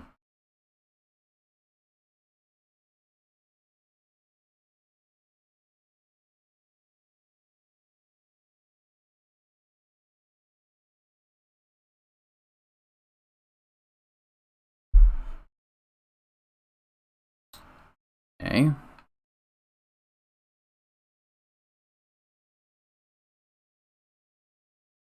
think my RPG instinct goes against my completing the game properly instinct. I always feel like I should not go along the obvious path, but I think the obvious path is the right way to go. So it's just gonna result in a lot of random fights that I don't actually need to do.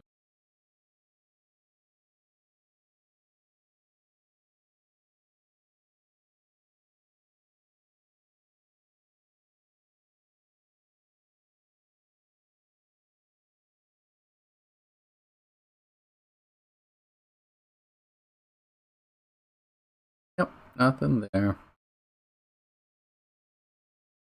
And a fight.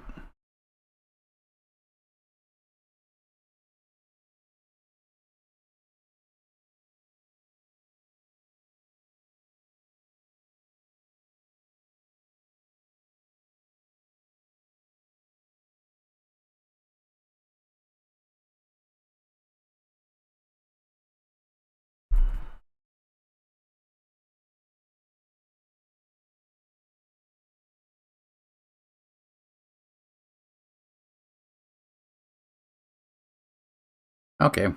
Thank you, game. I appreciate that. Those were all dead ends.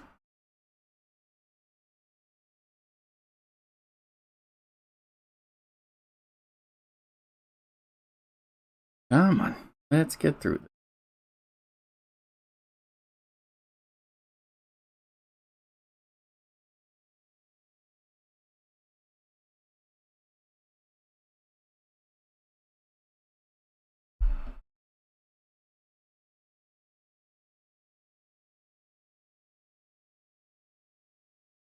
With my last dying breath, I will throw molasses at you.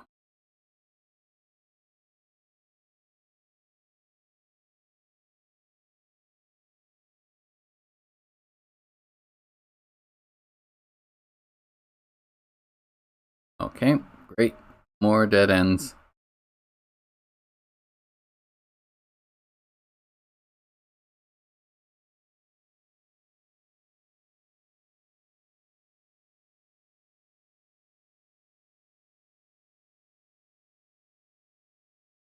I think this maze is as annoying as the Desert of Death, but it's not as bad just because I'm getting something out of it.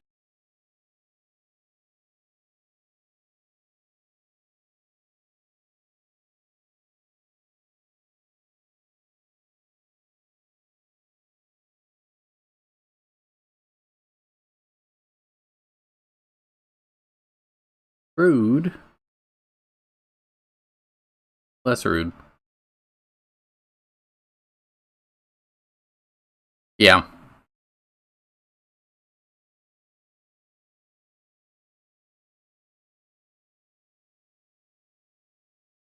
that's true.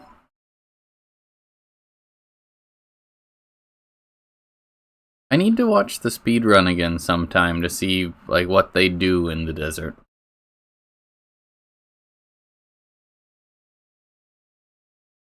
I guess it's just follow the instructions exactly, but maybe there's a shortcut. I remember reading there is one way if you turn properly you can go straight through it. Maybe.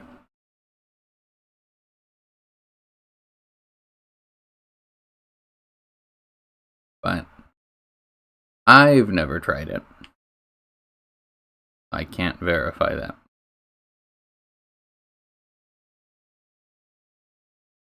Echo. Say words now.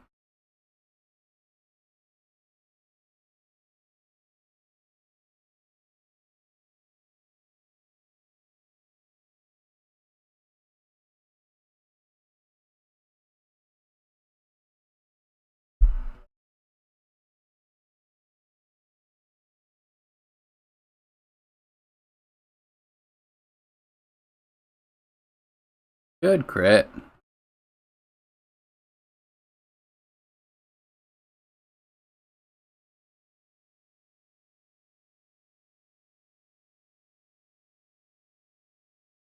Okay. I got it. I got it. I got it.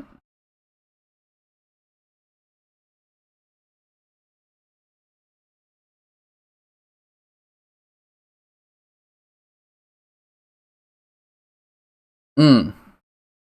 So, what I learned on my way through this time is at least for water, you can take 4 hits of damage from water before you lose maximum HP.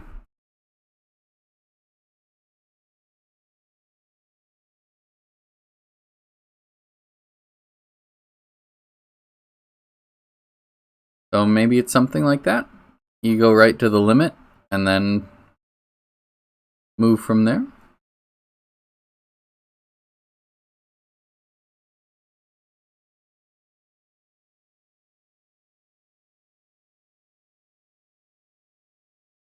Oh no, it's me saying these mean things. Give yourself, goddess. That's just bedroom talk at this point.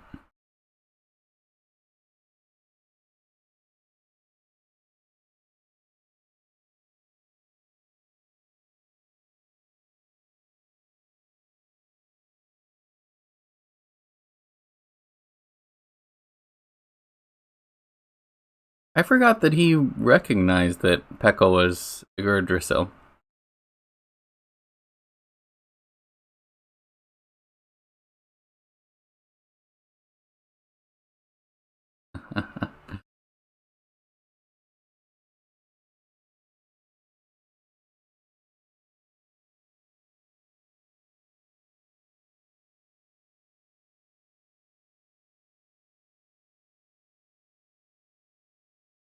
I did at the end of Breath of Fire 4, the second time I played it, I decided to uh, fuse with Fulu and destroy the rest of my teammates, and it wasn't a bad moment. Felt cool to be that strong.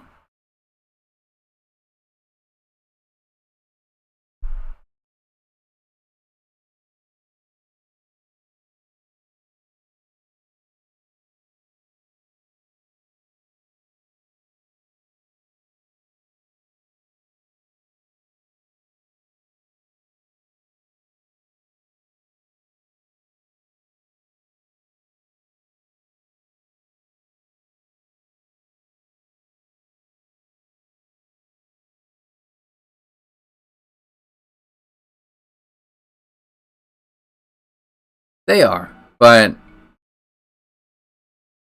oh, Ryu, what are you doing?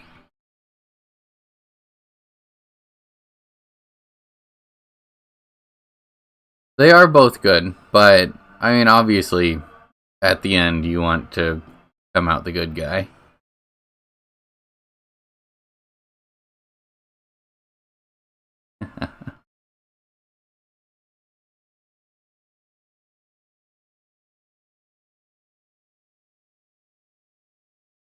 This guy's not really a boss fight.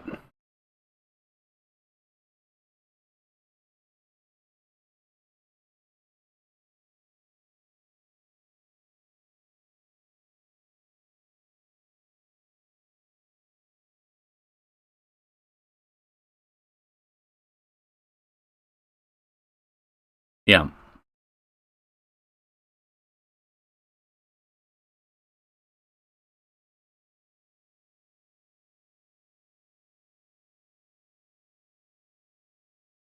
And then the coolest looking boss in the game.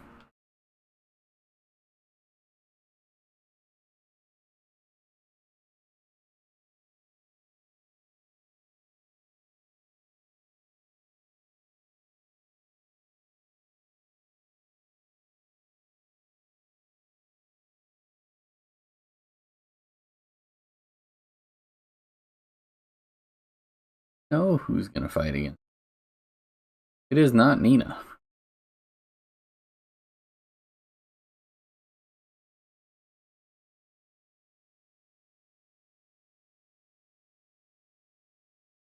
Let's go.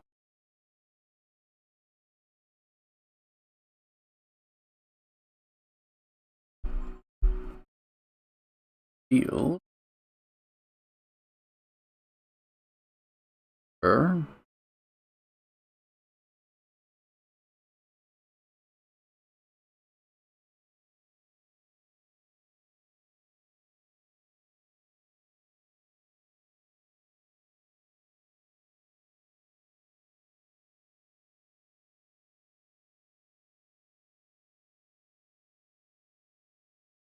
There we go. That was quick.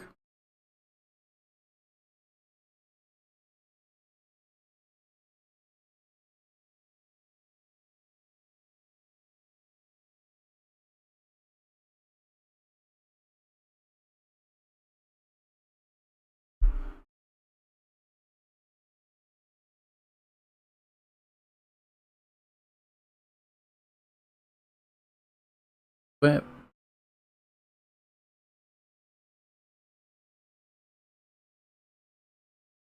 I want to see how much he does after I buff them a little.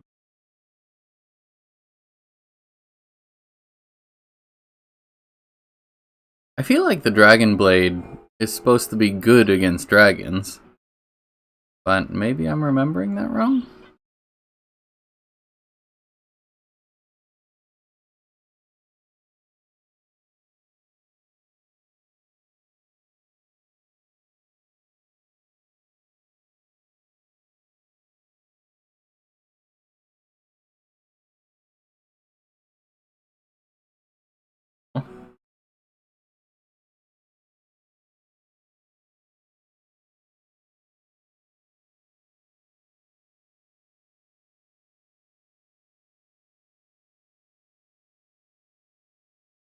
Air Tiger. Fluent. Let's give him one or two more.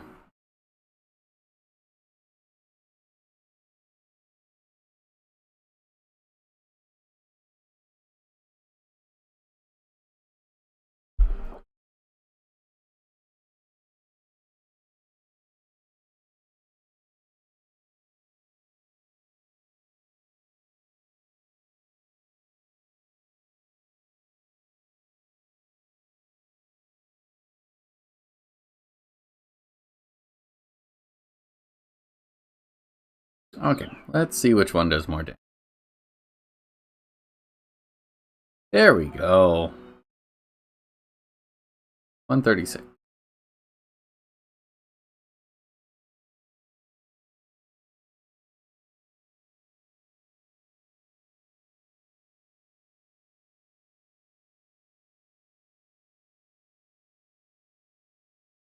Okay, cool.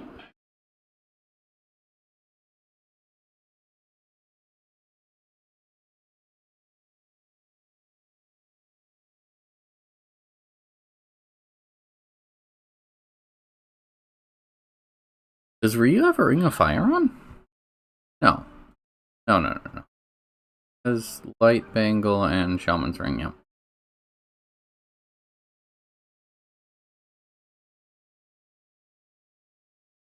Influence one more time, so Ray doesn't go crazy.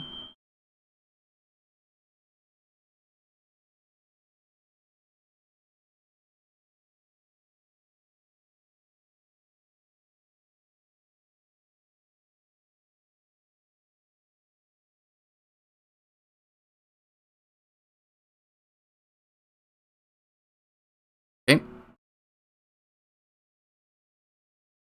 And Pekko is just gonna keep Shadow Walking.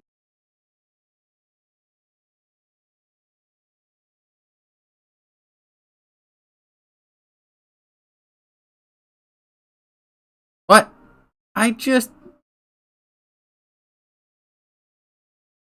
Ah, when I transform, influence breaks.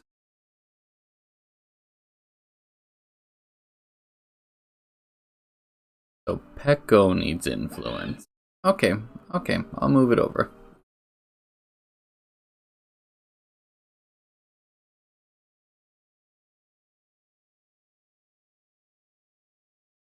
That's a lot of damage.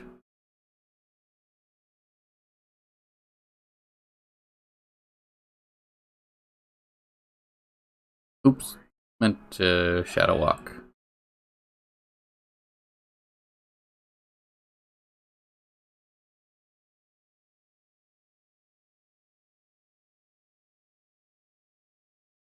Hippo looks so cool.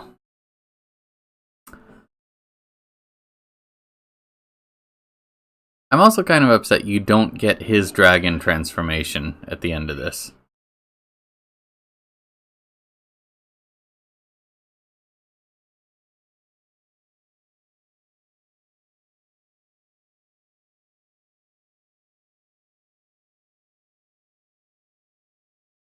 There we go.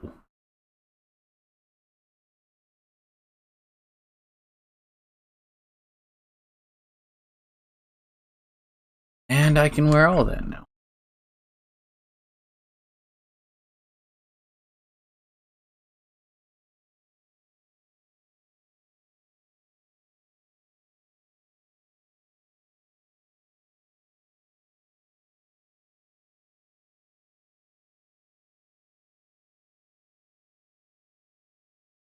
Hmm.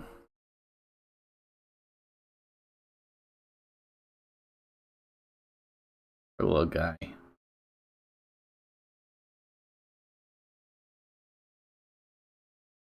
Like, this is the perfect chance for him to drop Jean. Or like one of the orbs at least.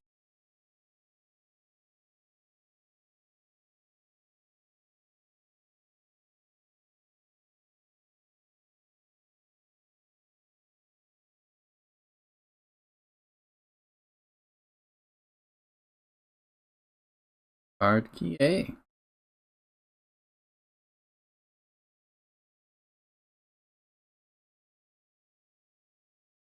Cool. So, I'm running from that. Okay.